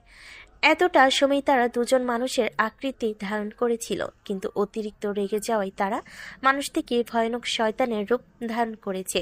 শয়তানের রূপ ধারণ করার পর তারা রুস্তমের রাজ্য থেকে বেরিয়ে গিয়ে দুজন একত্রে মিলে আকাশের দিকে হাত দিয়ে ইশারা করে মন্ত্র পড়তে আরম্ভ করে, যার কিছুক্ষণ পরে অনেক জোরালো একটা আলোক রোশনি আকাশ থেকে জমিনের দিকে তেড়ে আসে। আকাশ থেকে তেড়ে আসা আলোক রোশনিটা জমিনে তেড়ে এসে জমিনের সাথে সংযোগ পড়ে একটা দরজার মতন পোর্টাল খুলে দেয়, যার ভিতর থেকে বীভৎস আকৃতির অনেক বড় বড় শয়তান বেরিয়ে আসে। পোর্টালের ভিতর থেকে বীভৎস আকৃতির শয়তানগুলো বেরিয়ে এসে গড অফ ভ্যাম্পায়ারকে সম্মান দেওয়ার উদ্দেশ্যে তাদের সামনে মাথা ঝুঁকিয়ে দেয়। তখনই গড অফ ভ্যাম্পায়ার থেকে একজন ভ্যাম্পায়ার, যার নাম কিনা লিঙ্কন, সে সেই শয়তানগুলোকে বলে, কিনার রুস্তামকে মেরে ফেলা হয়েছে, তোমরা তার রাজ্যের ভিতরে প্রবেশ করো। পোর্টাল থেকে প্রকট হওয়া শয়তানগুলো লিঙ্কনের কথা মতো রুস্তমের রাজ্যে প্রবেশ করে। রুস্তমের রাজ্যে প্রবেশ করার পর তারা রুস্তমের মৃত লাশ দেখে এত জোরে চিৎকার করে যে চিৎকারের আওয়াজে রুস্তমের পুরো রাজ্য ভেঙে চুরমার হয়ে ধুলোর সাথে মিশে যায়। অন্যদিকে এই ভয়ানক চিৎকারের আওয়াজ ডেমন হান্টারদের কানে পৌঁছায়। তারা আওয়াজটা শোনামাত্রই বুঝে ফেলে ভয়ানক কোনো বিপদ আসতে চলেছে। তাই তারা নিজেদের বাসস্থান ছেড়ে বেরিয়ে পড়ে মানুষদেরকে বিপদ থেকে উদ্ধার করার জন্য। এমন সময় আকাশ থেকে জমিনের সাথে সংযোগ করা আলোক রোশনিটা তারা বহু দূর থেকে দেখতে পায়, যেটা দেখে তাদের বুঝতে বাকি নাই যে ভ্যাম্পায়াররা খুব বড়সড় কিছু একটা করতে চলেছে। কিন্তু বর্তমানে ভ্যাম্পায়ারের সাথে মোকাবিলা করার মতন কোনো অস্ত্র না থাকায় তারা আলোক রোশনিটার দিকে না গিয়ে আকাশের বাংলোতে চলে যায়। আকাশের বাংলোতে গিয়ে ডেমন হান্টাররা ভয়ানক বিপদের আভাস সম্পর্কে আকাশকে আগাম জানিয়ে দেয়। আকাশ ডেমন হান্টারদের কথা শুনে কিছুটা চিন্তাভাবনা করে বলে, আচ্ছা, এখন কি করা যায় বলেন? এমনিতেই তো ভ্যাম্পায়াররা মানুষ মারছে, তার উপরে এখন তারা কি প্ল্যান সাজাচ্ছে কে জানে। আকাশের প্রশ্নের উত্তরে ডেমন হান্টারের বর্তমান প্রতিনিধি বলে, ভাই আমাদের একবার সেই আলোক রশ্মিটার দিকে যাওয়া উচিত। ঠিক আছে, তাহলে চলেন আমরা সবাই মিলে সেদিকে যাব, দেখি ভ্যাম্পিয়াররা কি খিচুড়ি পাকাচ্ছে। ভাই চলেন, কিন্তু ভ্যাম্পায়ারের বিরুদ্ধে লড়াই করার মতন একটা অস্ত্র তৈরি করবেন বলেছিলেন, সেটা কি তৈরি হয়েছে? হয়েছে, আপনারা আমাদের সাথে চলুন, বাকি সেখানে যাওয়ার পর অস্ত্রের কামাল দেখতে পাবেন। ভাই চলুন। আকাশ ভ্যাম্পায়ারকে মরার অস্ত্রশস্ত্র সহ ডেমন হান্টারদেরকে সঙ্গে নিয়ে সেই আলোক রশ্মিটার দিকে যাওয়ার জন্য বেরিয়ে পড়ে। সকলেই ভেবেছে ক্রাউন এবং তার অনুসারীরাই হয়তো ভয়ানক কিছু করতে চলেছে এবং আলোক রশ্মির কার্যক্রমটাও হয়তো ক্রাউন করেছে, কিন্তু তাদের কারোরই এই চিন্তা ভাবনাই নেই যে আলোক রশ্মির কার্যক্রমটা ক্রাউন নয়, বরং সেটা করেছে ভ্যাম্পায়ার সম্প্রদায়ের দুই সূচনাকারী গড অফ ভ্যাম্পায়ার, যারা কিনা এক কথাই বলতে গেলে রক্ত খাওয়া নরপিশাচ। তাদের সামনে কখনো কোনো মানুষ বলে সেই মানুষ আর পরের সকালে সূর্য দেখতে পায় না। গড অফ ভ্যাম্পায়ারদের সম্পর্কে এই অজানা তথ্য না জেনেই আকাশ অস্ত্র শস্ত্র সহ লোকজনকে নিয়ে সেই নরপিশাচগুলোর দিকে রওনা হয়েছে। গড অফ ভ্যাম্পায়ার নামক নরপিশাচগুলো সামনে যাওয়ার পরে তাদের সাথে কি ঘটতে পারে সেই বিষয়ে কারোরই এই কোনো আইডিয়া নেই। তারা না জেনেই আলোক রশ্মিটার দিকে যাত্রাপথ শুরু করেছে। অপরদিকে পোর্টালের মাধ্যমে বিচরণ করা ভ্যাম্পায়ারগুলা রুস্তমের রাজ্যকে ধুলোয় মিশিয়ে দিয়ে রুস্তমের লাশকে সঙ্গে নিয়ে এসে আলোক রশ্মিটার সামনে রাখে। তারপর গড অফ ভ্যাম্পায়ার এবং তারা মিলে রুস্তমের অন্তিম যাত্রার কারুকাজ শুরু করে। তারা সবাই মিলে কি যেন পাঠ করছে রুস্তমের লাশকে সামনে রেখে। এদিকে আকাশের লোকজন সহ আকাশ এবং ডেমন হান্টাররা কিছু সময় যাত্রা করার পর সেই আলোক রশ্মিটার সামনে এসে পৌঁছায়। তারা আলোক রশ্মিটার সামনে এসে পৌঁছাতেই হতবাক হয়ে যায়, কারণ তারা আলোক রশ্মিটার সামনে এসে দেখে ভ্যাম্পায়ারের মেলা বসেছে। এতগুলো ভ্যাম্পায়ারকে দেখে সবাই আতঙ্কিত হয়ে গেছে, বিশেষ করে ডেমন হান্টাররা, কারণ তাদের হাতের ব্রেসলেট জাতীয় ফিতাগুলো জ্বলতে আরম্ভ করেছে, যেই ফিতাগুলো সর্বদাই তাদের হাতে থাকে এবং এই ফিতার কার্যকারিতা হচ্ছে আশেপাশে কোনো বিপজ্জনক কোনো বস্তু থাকলে বা ভয়ানক কোনো বিপদ আসতে চলে এই ফিতাগুলো জ্বলে ওঠে। ডেমন হান্টারদের প্রতিনিধি সবার হাতের ফিতাগুলোকে জ্বলতে দেখে আকাশকে বলে, ভাই আমরা অনেক ভয়ঙ্কর কিছুর আভাস পাচ্ছি, তাই আমাদের জলদি এখান থেকে চলে যাওয়া উচিত। চলে যাব মানে কি? আমরা না ভ্যাম্পিয়ারকে মারতে এসেছি, তাহলে কায়ারের মতো তাদেরকে না মেরেই চলে যাব কেন? ভাই আমরা কিন্তু ভ্যাম্পায়ারের শিকার করি, তবে বর্তমানে প্রতিপক্ষদের মধ্যে অনেক শক্তিশালী কেউ একজন হয়তো আছে, যার কারণে আমাদের হাতে ব্রেসলেট জাতীয় সীতাগুলো জল করছে।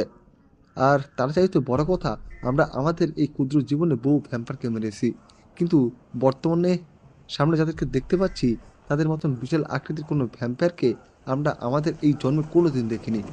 তাছাড়া আমাদের শরীরের সাংকেতিক জিনিসটা অনেক বড় বিপদের সংকেত দিচ্ছে আমাদেরকে, তাই আমাদের এখন এখান থেকে চলে যাওয়া উচিত। ডেমন হান্টার, আপনারা চলে গেলে চলে যেতে পারেন, কিন্তু আমি পিছুপা হতে শিখিনি কোনো দিন। হয় মরব না হয় মারব, দুটোর একটা তো অবশ্যই হবে, কিন্তু আমি পিছুপা হব না। ভাই আমার কথা বোঝার ট্রাই করেন প্লিজ। আমি জানি আপনি অনেক বড় মাপের একজন লোক, কিন্তু বিশ্বাস করুন আমার কথাই সবার মঙ্গল নিহিত আছে। ডেমন হান্টার, বললাম তো হয় মরব না হয় মারব, কিন্তু পিছুপা হব না। ডেমন হান্টার আকাশকে হাজার বারণ করা সত্ত্বেও সে ডেমন হান্টারের কথা শুনে না।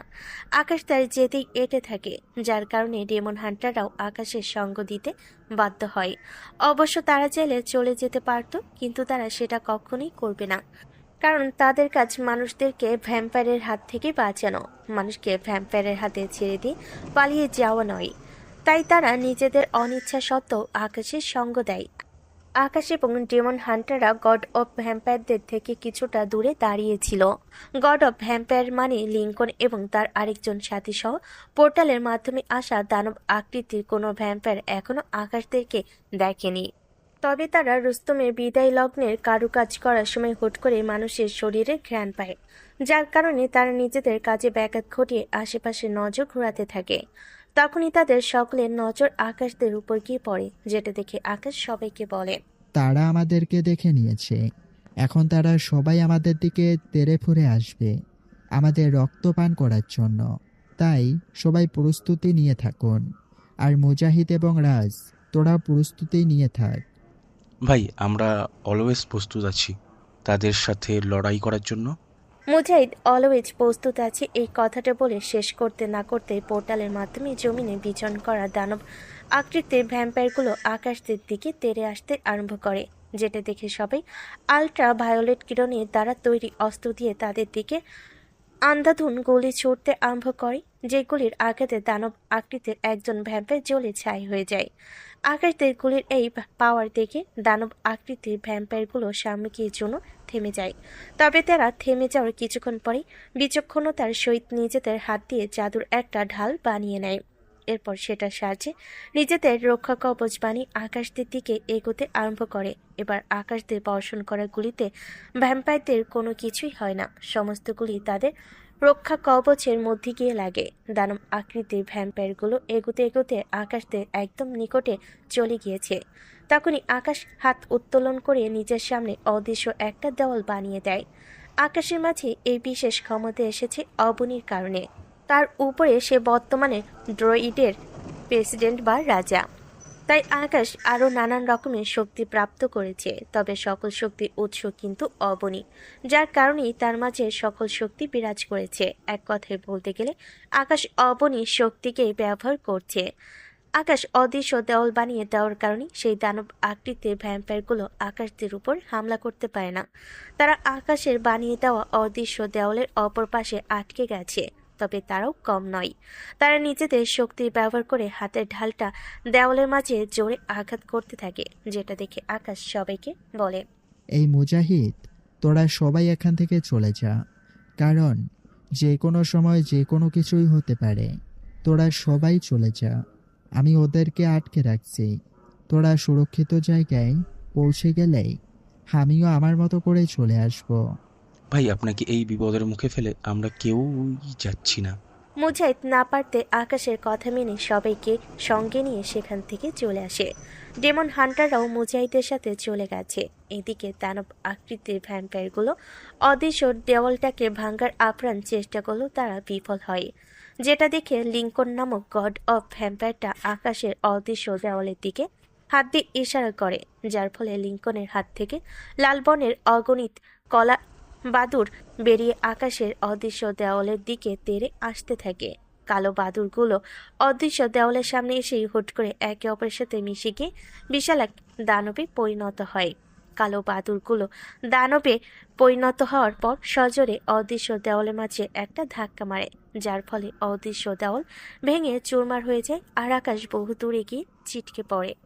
এবার সমস্ত ভ্যাম্পায়ার এবং কালো বাদুরের তৈরি সেই দানবটা আকাশের দিকে এগোতে থাকে তাকে মারার জন্য, কিন্তু অপরদিকে আকাশ মাটিতে ছিটকে পড়েই থাকে, কারণ সে ছিটকে পড়ার পরই বেহুশ হয়ে গেছে এবং তার সাথে সাথে আকাশের শরীরের অনেক জায়গায় চোট লেগেছে, যার কারণে সে বাঁচার কোনো ধরনের প্রয়াস করে না ভ্যাম্পায়ারদের হাত থেকে। এমন সময় ডেমন হান্টারের বর্তমান প্রতিনিধি অদৃশ্য থেকে প্রকট হয়ে আকাশকে সঙ্গে নিয়ে আবার অদৃশ্য হয়ে আকাশের বাংলোতে চলে আসে।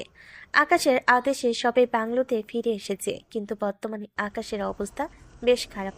মুজাহিদ যে কোনো একভাবে ডক্টরকে নিয়ে এসেছে আকাশকে দেখার জন্য।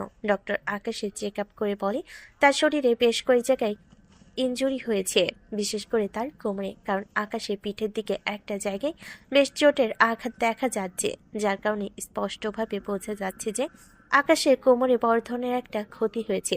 তবে হাড় ভেঙেছে কিনা সেটাতে নিশ্চিত নয়। এই বিষয়ে নিশ্চিত হতে হলে এক্স রে করতে হবে, তবে কন্ডিশন দেখে এমনই মনে হচ্ছে। তাই ডক্টর জলদি আকাশের কোমরের এক্স রে করতে বলে। বাকি আকাশের সামান্য চোট পাওয়া স্থানগুলো ডক্টর ক্লিন করে মেডিসিন লাগিয়ে দেয়, তারপর তিনি চলে যান। আর যাওয়ার আগে বলে যান জলদি তার জ্ঞান ফিরে আসবে।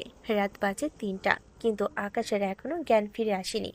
সবাই বেশ চিন্তিত আকাশকে নিয়ে। পুরো রাত পেরিয়ে সকালে সূর্য উদয় হয়েছে।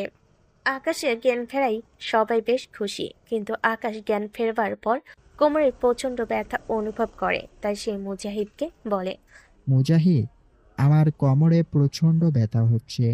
ব্যথা কমে এমন কিছু একটা কর তো। ভাই আপনাকে নিয়ে একটু পরে হসপিটালে যাব, কারণ আপনার কোমরে বেশ চোট লেগেছে। আপনার কোমরের এক্স রে করতে হবে, তারপর রিপোর্ট মোতাবেক ডক্টর ট্রিটমেন্ট করবে। যা করবি কর, কিন্তু জলদি করবি, কারণ কোমরের ব্যথায় আমার অসহ্য লাগছে। আরেকটু সময় যেতেই মুজাহিদ আরও কয়েকজন গাড়ি করে আকাশকে হসপিটালে নিয়ে গিয়ে আকাশের কোমরের এক্স রে করে। এক্স রে রিপোর্টে তেমন কোনো কিছু ধরা পড়েনি, সবকিছু স্বাভাবিক আছে, যেটা দেখে সবাই চিন্তামুক্ত হয়েছে। কিন্তু আকাশের কোমরের পেন কোনোভাবেই কমে না। দেখতে দেখতে রাত হয়ে এসেছে। এরই মাঝে গতকালে সেই ডক্টর এসে আকাশের এক্স রে রিপোর্ট দেখে তাকে কিছু ওষুধ কন্টিনিউ করতে বলেছে, আর সবকিছু স্বাভাবিক আছে রিপোর্ট দেখে সেটা তিনিও নিশ্চিত করেছে। কিন্তু সবকিছু স্বাভাবিক থাকলেও আকাশের কোমরে অস্বাভাবিক রকমের একটা পেন হচ্ছে। সেই পেন থেকে সাময়িক মুক্তির জন্য ঘুমানোর প্রয়াস করে। বেশ কিছুক্ষণ চেষ্টার পর আকাশ ঘুমিয়ে পড়ে। আকাশ ঘুমিয়ে গেছে দেখে আকাশকে শান্তি মতন ঘুমাতে দিয়ে সবাই আকাশের কক্ষ ছেড়ে বেরিয়ে পড়ে। কিন্তু আকাশের এই ঘুম দীর্ঘায়ু হয় না।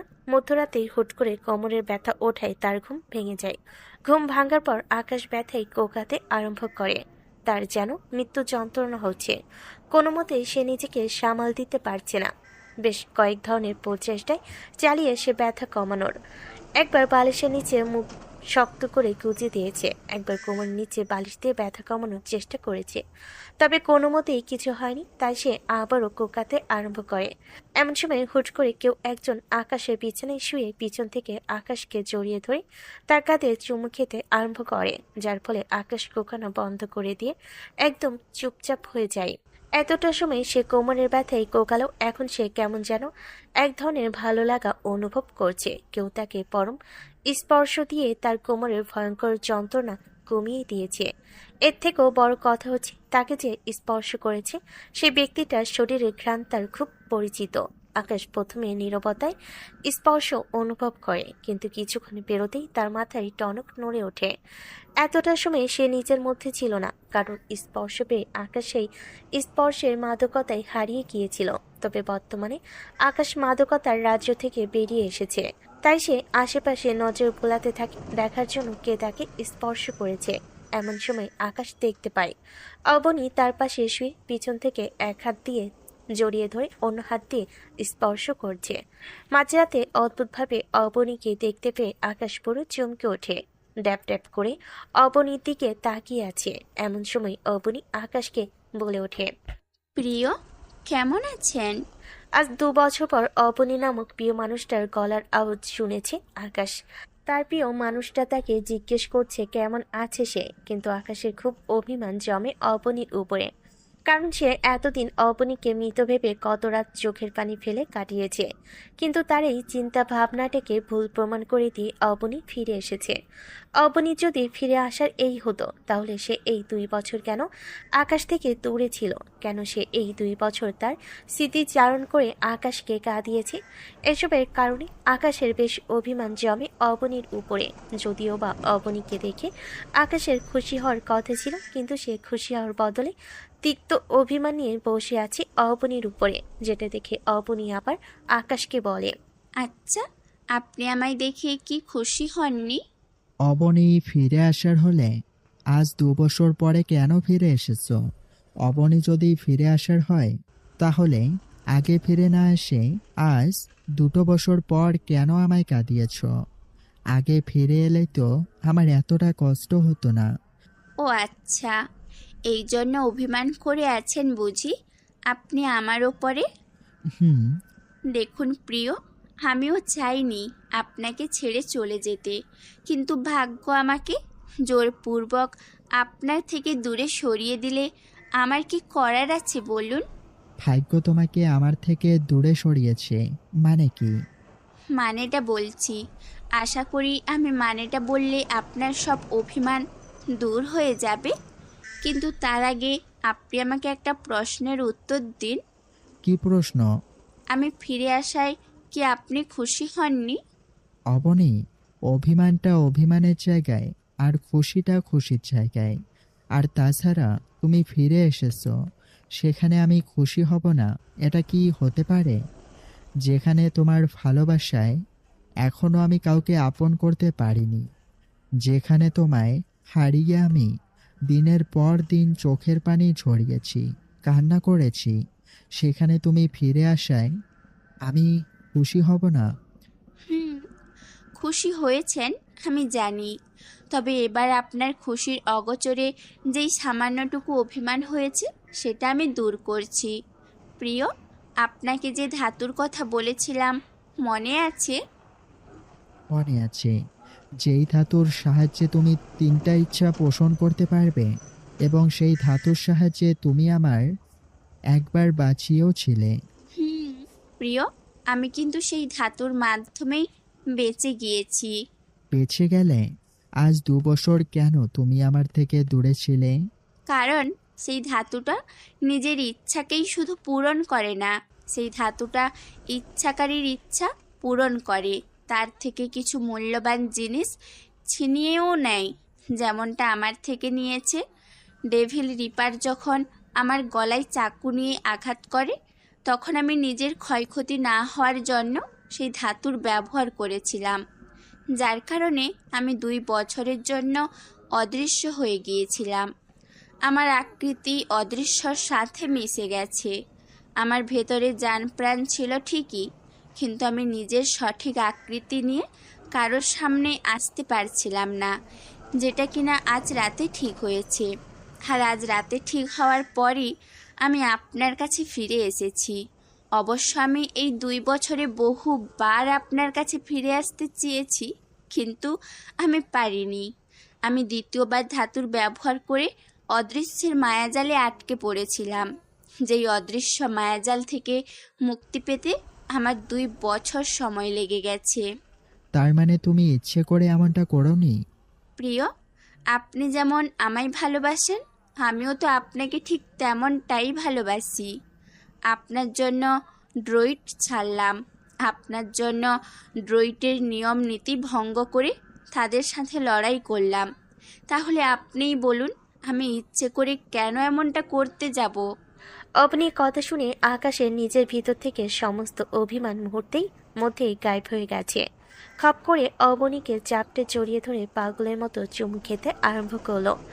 এতটা সময় অবনী আকাশকে জড়িয়ে ধরেছিল, কিন্তু এবার আকাশও তাকে জড়িয়ে ধরেছে। আকাশের মনের ভিতরে খুশির শহর বইছে। আকাশের ইচ্ছে করছে অবনীকে কোলে তুলে নিয়ে সারা বাড়িতে লাফিয়ে বেড়াই। আজ আকাশের খুশির সীমা নেই। অগণিত চুমু দিল অবনীর শরীরে। মেয়েটা আকাশের প্রতিটা স্পর্শে কেঁপে কেঁপে উঠছে। আজ এতদিন পর সে আকাশকে ফিরে পেয়ে নিজেকে একদম পুরোপুরি আকাশের হাতে সঁপিয়ে দিয়েছে। অবনী আর কোনো আচরণে আকাশকে বাধা দেয়নি। সে নিজেকে আজ উন্মুক্ত করে দিয়েছে আকাশের জন্য। আকাশ মেয়েটাকে অগণিত চুমু এঁকে দিয়ে তাকে কোলে তুলে নিল, কারণ আকাশ তাকে নিয়ে এখন পুরো বাংলোতে ঘুরে বেড়াবে আর সঙ্গে সবার ঘুম হারাম করে দিবে, কারণ আকাশের প্রিয় মানুষ ফিরে এসেছে। সেটার সেলিব্রেশন আকাশের সাথে সাথে সবাই করবে। অবনীকে কোলে উঠিয়ে নিয়ে বিছানা ছেড়ে নেমে দাঁড়ালো। এমন সময় আকাশের কোমরের ব্যথাটা আবার জাগ্রত হয়ে উঠল। আকাশের খুশির রাজ্যে কষ্ট এসে হানা দিয়েছে। বেশিক্ষণ আর অবনীকে কোলে তুলে নিয়ে থাকতে পারল না। অবনীকে বিছানায় নামিয়ে দিয়ে আকাশও তার পাশে শুয়ে ব্যথায় কোকাতে আরম্ভ করলো। তখনই অবনী আকাশকে বলে উঠল, প্রিয়, খুব কষ্ট হচ্ছে তাই না আপনার? অবনী, মরণ যন্ত্রণা হচ্ছে। আপনি একটু অপেক্ষা করুন, আমি এক্ষুনি আসছি। কেন? কই যাবে তুমি? ফিরে আসলেই দেখতে পাবেন আপনি। প্লিজ শুয়ে থাকুন, আমি যাব আর আসবো। ঠিক আছে।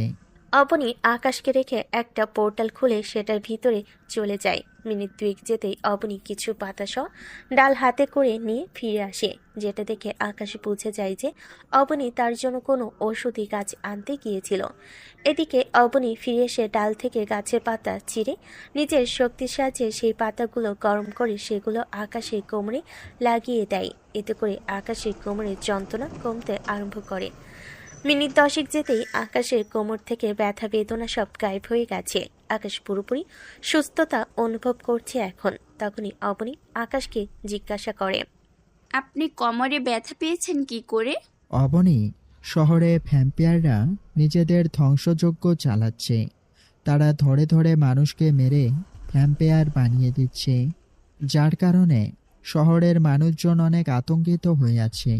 তাই আমি ভ্যাম্পায়ারের বিরুদ্ধে মোকাবেলা করতে লোকজন নিয়ে একটা জায়গায় গিয়েছিলাম। তখন ভ্যাম্পায়ার আমাদের উপর হামলা করেছে, যার কারণে আমি তোমার শক্তির ব্যবহার করেছি, কিন্তু তাতেও কোনো কাজ হয়নি। তারা আমায় ছিটকে ফেলে দিয়েছে। তার মানে ভ্যাম্পায়ারদের সাথে লড়াই করতে গিয়ে আপনি কোমরে ব্যথা পেয়েছেন? আমি ফিরে আসতে আসতে ভেবেছি সমস্ত দাঙ্গা ফাসাদ শেষ, আপনি আর আমি সুখে শান্তিতে দিন কাটাবো। কিন্তু এখন ফিরে এসে দেখি ভ্যাম্পায়ার নামক বিকৃত প্রজাতিদের উৎপত্তি হয়েছে, আর তারা আপনার ওপরে হামলা করে আপনার শরীরে চোট পৌঁছেছে। এবার তো তারা শেষ। সব কয়টাকে জবাই করে বড় একটা গর্তে খুঁড়ে সেটার ভেতরে দাফন করব।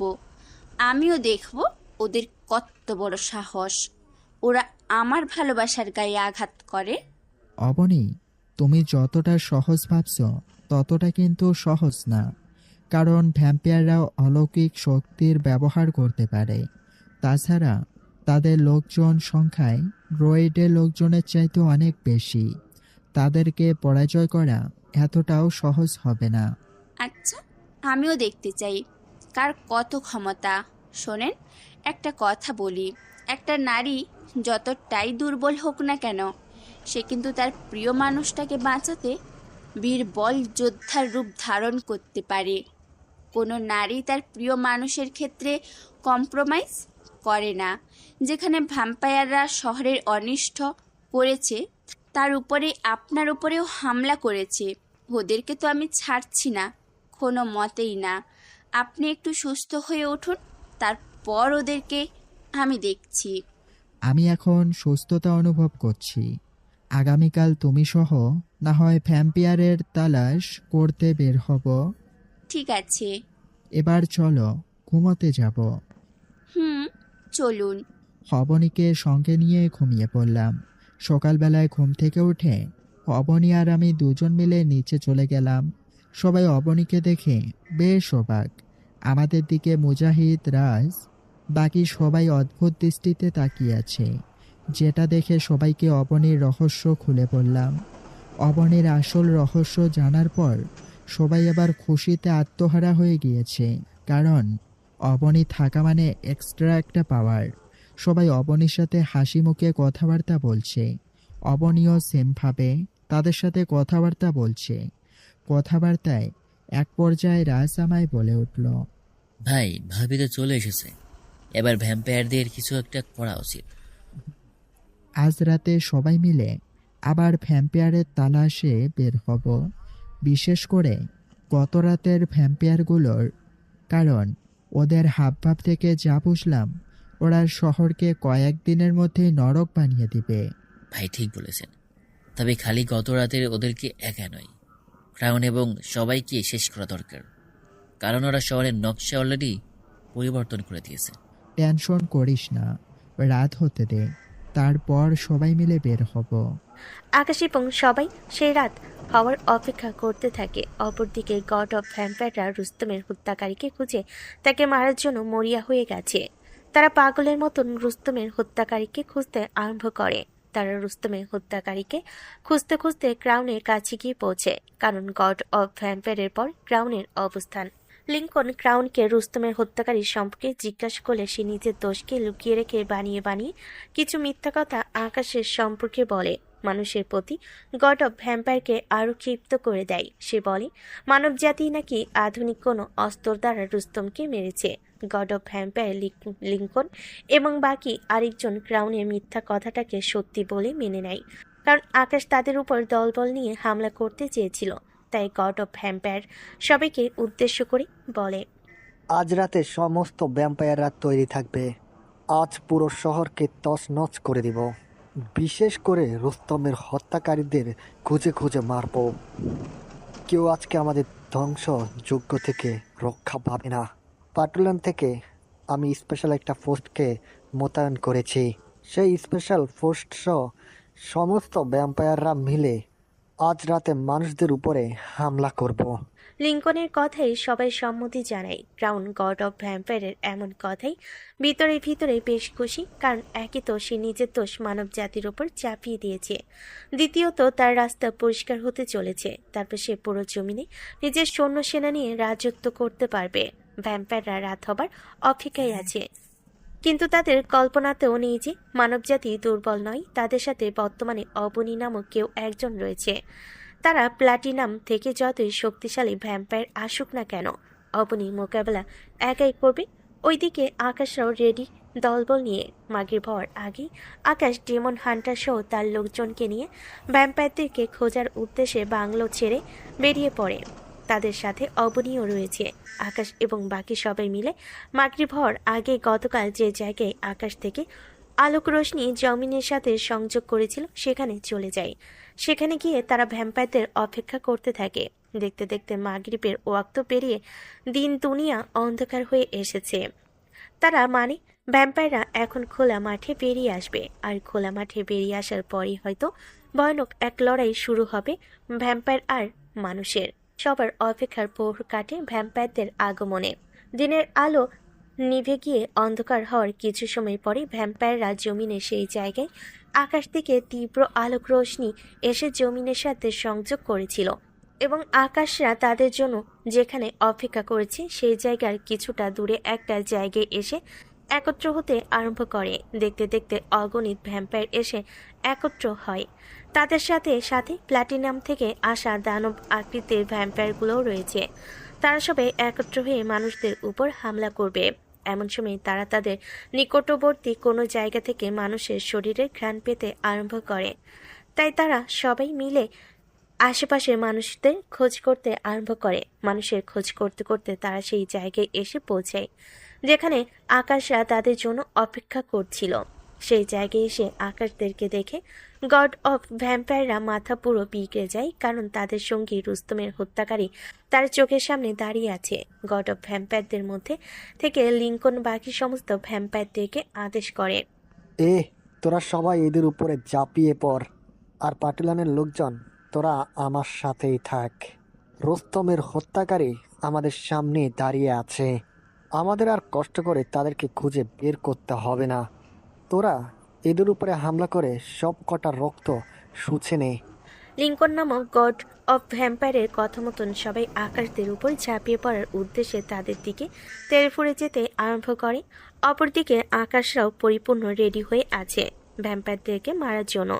কিন্তু একটু আগের বলা গড অফ ভ্যাম্পায়ারের কথাটা আকাশ শুনে ভাবতে আরম্ভ করে যে লিঙ্কন কোন রুস্তমের হত্যাকারী বলে মনে করছে তাদেরকে। তা তো রুস্তম নামক কাউকে হত্যা করেনি, তাহলে লিঙ্কন তাকে কোন রুস্তমের হত্যাকারী বানাচ্ছে? আকাশ বিষয়টা নিয়ে চিন্তাভাবনা করতে আরম্ভ করে, কিন্তু ভ্যাম্পায়াররা আকাশের চিন্তাভাবনার অবসান ঘটিয়ে তাদের একদম কাছাকাছি চলে আসে তাদের উপর হামলা করার জন্য। আকাশের লোকজনও ভ্যাম্পায়ারদের দিকে আল্ট্রা ভায়োলেট কিরণে তৈরি গুলি দ্বারা ফায়ার করতে আরম্ভ করে। এতে করে অনেক ভ্যাম্পায়ার জ্বলে পড়ে ছাই হয়ে যায়। তবে ভ্যাম্পায়ারের সংখ্যা এত বেশি যে তাদেরকে আকাশের লোকজন গুলি ছুড়লেও আটকে রাখতে পারে না। তারা তীব্র গতিতে সবার দিকে তেড়ে আসতে শুরু করে।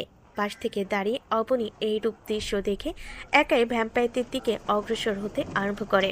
তারপর ভ্যাম্পায়ারের একদল নিকটবর্তী হয়ে তাদের কজনের দিকে হাত উত্তোলন করে ইশারা করে। এতে করে ভ্যাম্পায়াররা অবনীর সামনে থেকে বহু দূরে গিয়ে ছিটকে পড়ে। অপর পাশ থেকে গড অফ ভ্যাম্পায়ার দুজন অবনীর এই দৃশ্য দেখে কিছুটা ঘাবড়ে যায়, তবে তারা ঘাবড়ে গেলেও হার মানতে রাজি নয়। তাই লিঙ্কন নামক গড অফ ভ্যাম্পায়ার ক্রাউন এবং প্লাটিনাম থেকে আসা বড় বড় দানব আকৃতির ভ্যাম্পায়ারগুলোকে আদেশ করে, তোরা সবাই গিয়ে এদের উপরে আক্রমণ কর, আজ দেখি এরা কি করে আমাদের হাত থেকে বেঁচে ফিরে।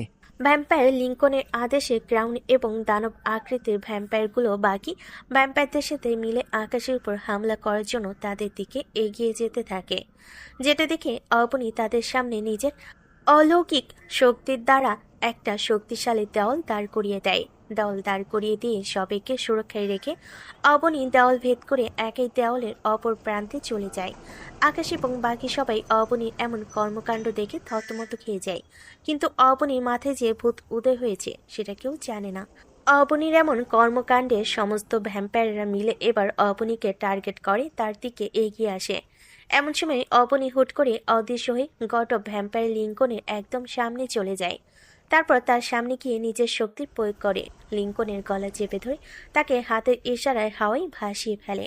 সমস্ত ভ্যাম্পায়ার অবনীর এই অদ্ভুত শক্তি দেখে যে যার মতন স্থিরভাবে দাঁড়িয়ে পড়ে। তখনই অবনী লিঙ্কনকে বলে, এই নিকৃষ্ট প্রজাতির লিডার, তোরা কি কারণে মানুষের উপরে হামলা করতে শুরু করেছিস শুনি?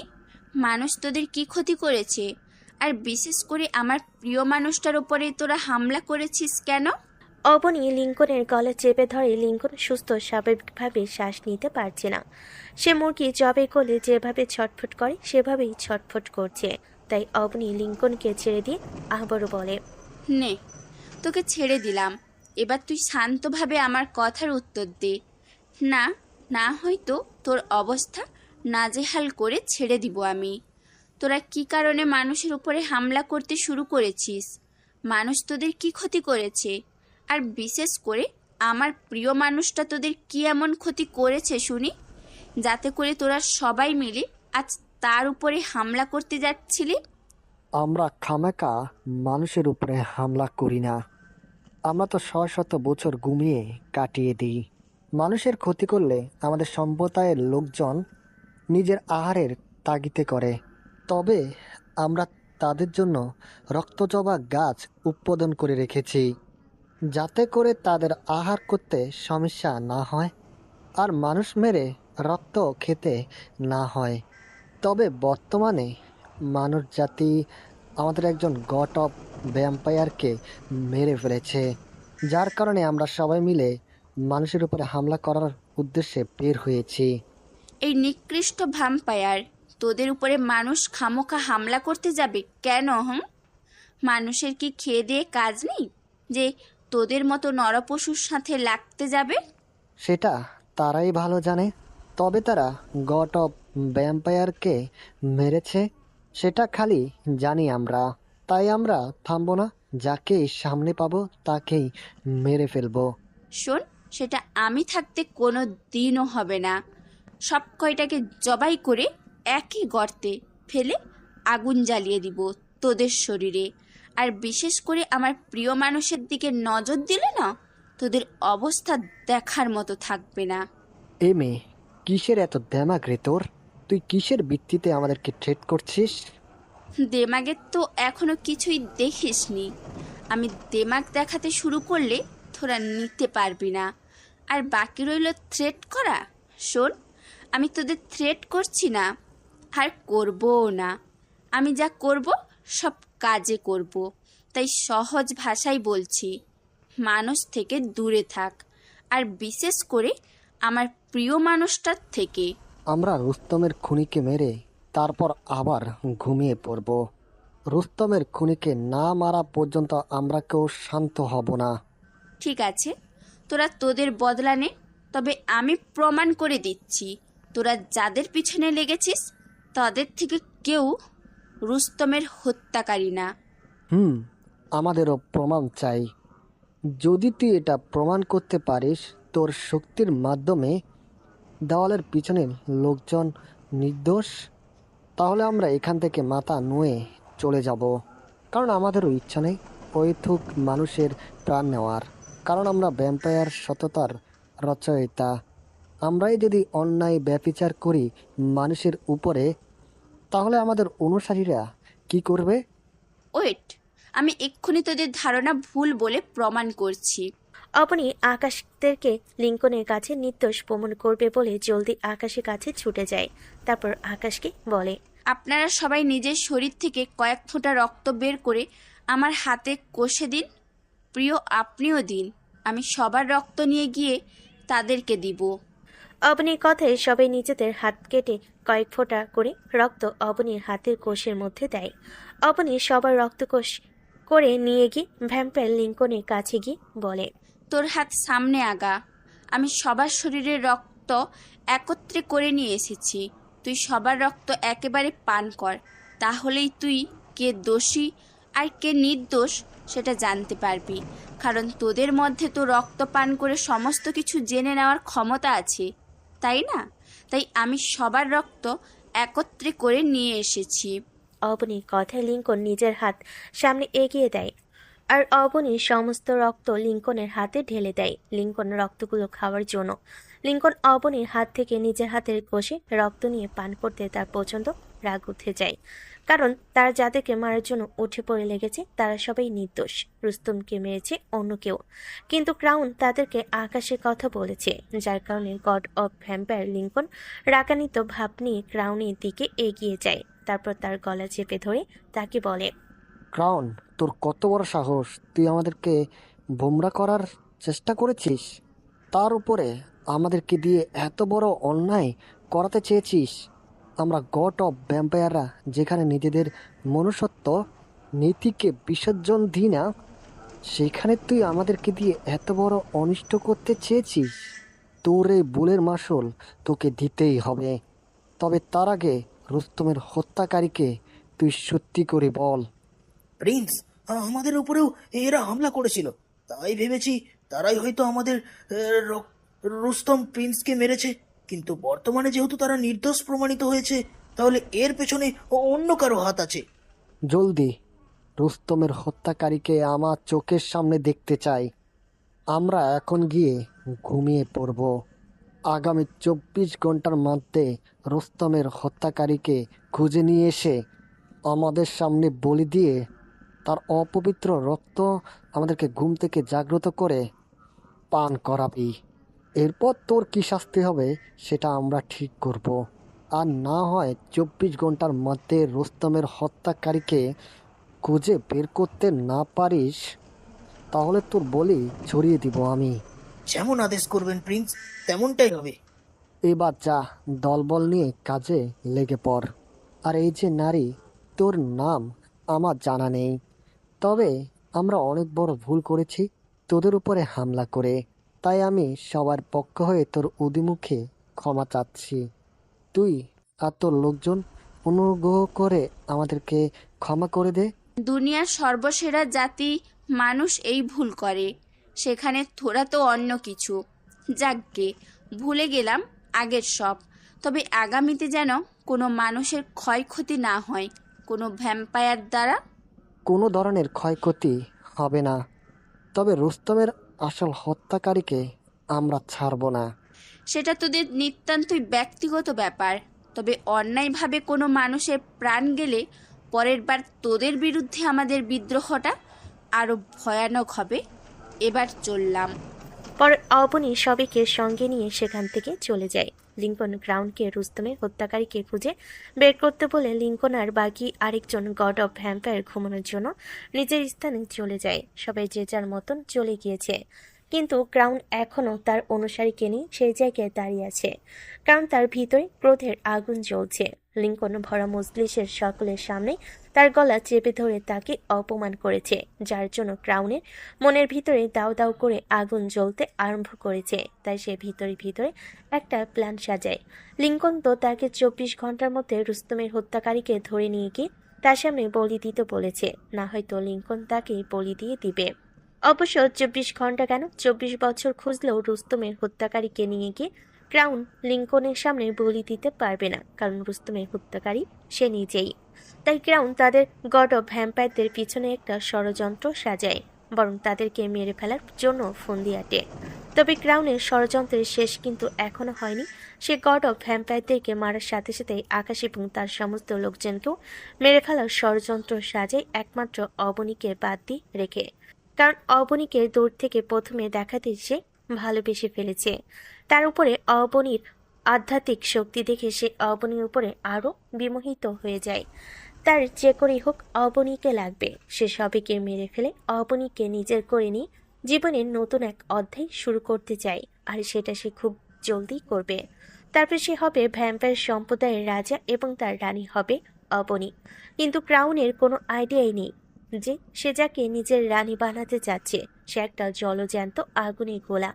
তাকে নিজের করে পেতে হলে আসমান জমিন এক করে দিয়ে নতুন ইতিহাসের সূচনা করতে হবে। ক্রাউন সবাইকে মেরে অবনীকে নিজের করে পাওয়ার মাস্টার প্ল্যান সাজানোর পর তার অনুসারীদেরকে বলে, এই তোরা সবাই আমার অনুসারী, আমি তোদেরকে বানিয়েছি, তোরা আমি বাদে কারোর কাছে নত স্বীকার করবি না। একমাত্র খালি আমার কাছেই তোরা নত স্বীকার করবি এবং আমার সমস্ত হুমকিকেই তোরা মেনে চলবি। ক্রাউনের কথার প্রত্যুত্তরে তার অনুসারীরা সবাই একজোট হয়ে বলে ওঠে, জি মালিক, আমরা আপনার হুকুমই অনুসরণ করি। আপনি বাদে কারো কাছেই নত স্বীকার করব না। এই তো সাব্বাস, যা এবার গিয়ে আমার জন্য সবাই আহারের খোঁজে লেগে পড়। এমনিতেই আমার মাথা গরম হয়ে আছে, তার উপরে আহার করতে না পারলে মাথা আরো খারাপ হয়ে যাবে। ক্রাউনের কথার প্রত্যুত্তরে এবার তার একজন অনুসারী বলে ওঠে, মালিক, গড অফ ভ্যাম্পায়ার তো দেখলাম এসবের বিরোধিতা করে। আমরা যদি মানুষকে ধরে আনি আর গড অফ ভ্যাম্পায়ার যদি এসব জেনে যায় তাহলে তো ভয়ানক কাণ্ড ঘটাবে। না, কেউ জানবে না। গড অফ ভ্যাম্পায়াররা আমার উপরে দায়িত্ব চেপে দিয়ে ঘুমাতে চলে গেছে, তাই তাদের কান পর্যন্ত এই খবর পৌঁছাবে না। আর পৌঁছালেও সমস্যা নাই, আগামীকাল রাতে আমি নতুন এক অধ্যায়ের সূচনা করব। আর তারপর থেকে আমার কথার উপরে কেউ কথা বলবে না বা আমার আদেশ কেউ অমান্য করবে না, এমন কেউ থাকবে না। ঠিক আছে মালিক, তাহলে আমরা আপনার আহারের তলাশে বের হচ্ছি। ক্রাউনের অনুসারী সবাই ক্রাউনের আদেশ মোতাবেক মানুষের উপর হামলা করতে রাস্তায় বেরিয়ে পড়ে। অপরদিকে অবনী সবাইকে নিয়ে বাড়িতে ফিরে এসেছে। অবনী, আকাশ, রাজ, মুজাহিদ সবাই খুশি ভ্যাম্পায়ারদেরকে দমন করে, কিন্তু তাদের ধারণা যে ক্রাউন ভুল প্রমাণিত করতে বসে আছে সেই আইডিয়া কারোর এই নেই।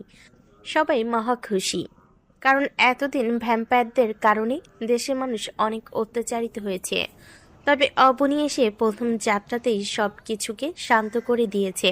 সবাই বসে বসে আড্ডা দিচ্ছে। আকাশের বাংলোতে বেশ কিছুক্ষণ আড্ডা দেওয়ার পর অবনী আর আকাশ রুমে চলে আসে। রুমে আসার পর অবনী আকাশকে বলে, আপনাকে একটা কথা বলার ছিল। কি কথা অবনী? আমার স্বীকৃতি চাই। স্বীকৃতি চাই মানে বুঝলাম না। মানে অনেক তো হলো, এবার আমায় নিজের করে নিন। আর কতদিন এভাবে চলবে বলুন? তুমি তো আমারই আছো, তোমাকে আর নতুন করে আপন কি করব? প্রিয়, বিয়ে ছাড়া পরনারী কখনোই আপন হতে পারে না। ও, তুমি বিয়ের কথা বলছো? জি, আমি বিয়ের কথাই বলছি। ঠিক আছে, বিয়ে করে নেব আমরা। তবে বিয়ে করতে হলে আমারও একটা শর্ত পূরণ করতে হবে তোমাকে। কি শর্ত? তুমি আমাকে আর আপনি ডাকতে পারবে না, আমাকে তোমার তুমি করে বলতে হবে। ইস, এটা কেমন কথা বলছেন? যেমন এই হোক, আমাকে তোমার তুমি করে ডাকতে হবে। প্রিয়, আপনাকে আমার আপনি করে ডাকতেই মজা লাগে। আর তাছাড়া এতদিনের পুরনো স্বভাব আমার কখনোই পাল্টাবে না। তাহলে বিয়েও করতে হবে না তোমাকে? এই না না, বিয়ে করব। তাহলে শর্ত পালন করতে হবে। ঠিক আছে, পালন করব। তবে মাঝে মধ্যে ভুল করে তুমির জায়গায় আপনি বের হলে রাখতে পারবেন না। ঠিক আছে, রাখবো না। তো বলেন, কবে বিয়ে করবেন? শুক্রবার আসতে আর 2-4 দিন বাকি আছে। শুক্রবার আসলেই আমরা বিয়ে করে নেব। আচ্ছা, এই জানো, আমার না ভাবতেই অবাক লাগে আমি তোমার বউ হব। অবাক তো আমারও লাগে, কারণ আগে থেকে চেনা চেনা ছিল না। হুট করেই ভালোবেসে ফেললাম। আগামী শুক্রবার আবার বিয়েও করতে যাচ্ছি। আমার জীবনের অনেক বড় পাওয়া হবে তোমাকে নিজের করে পেলে। কিন্তু কিন্তু কি? আমার পরিবারকে যদি ফিরে পেতাম তাহলে আমার জীবনটা একদম পরিপূর্ণ হয়ে যেত। আমার আর কোনো চাওয়া পাওয়াই অপূর্ণ থাকতো না।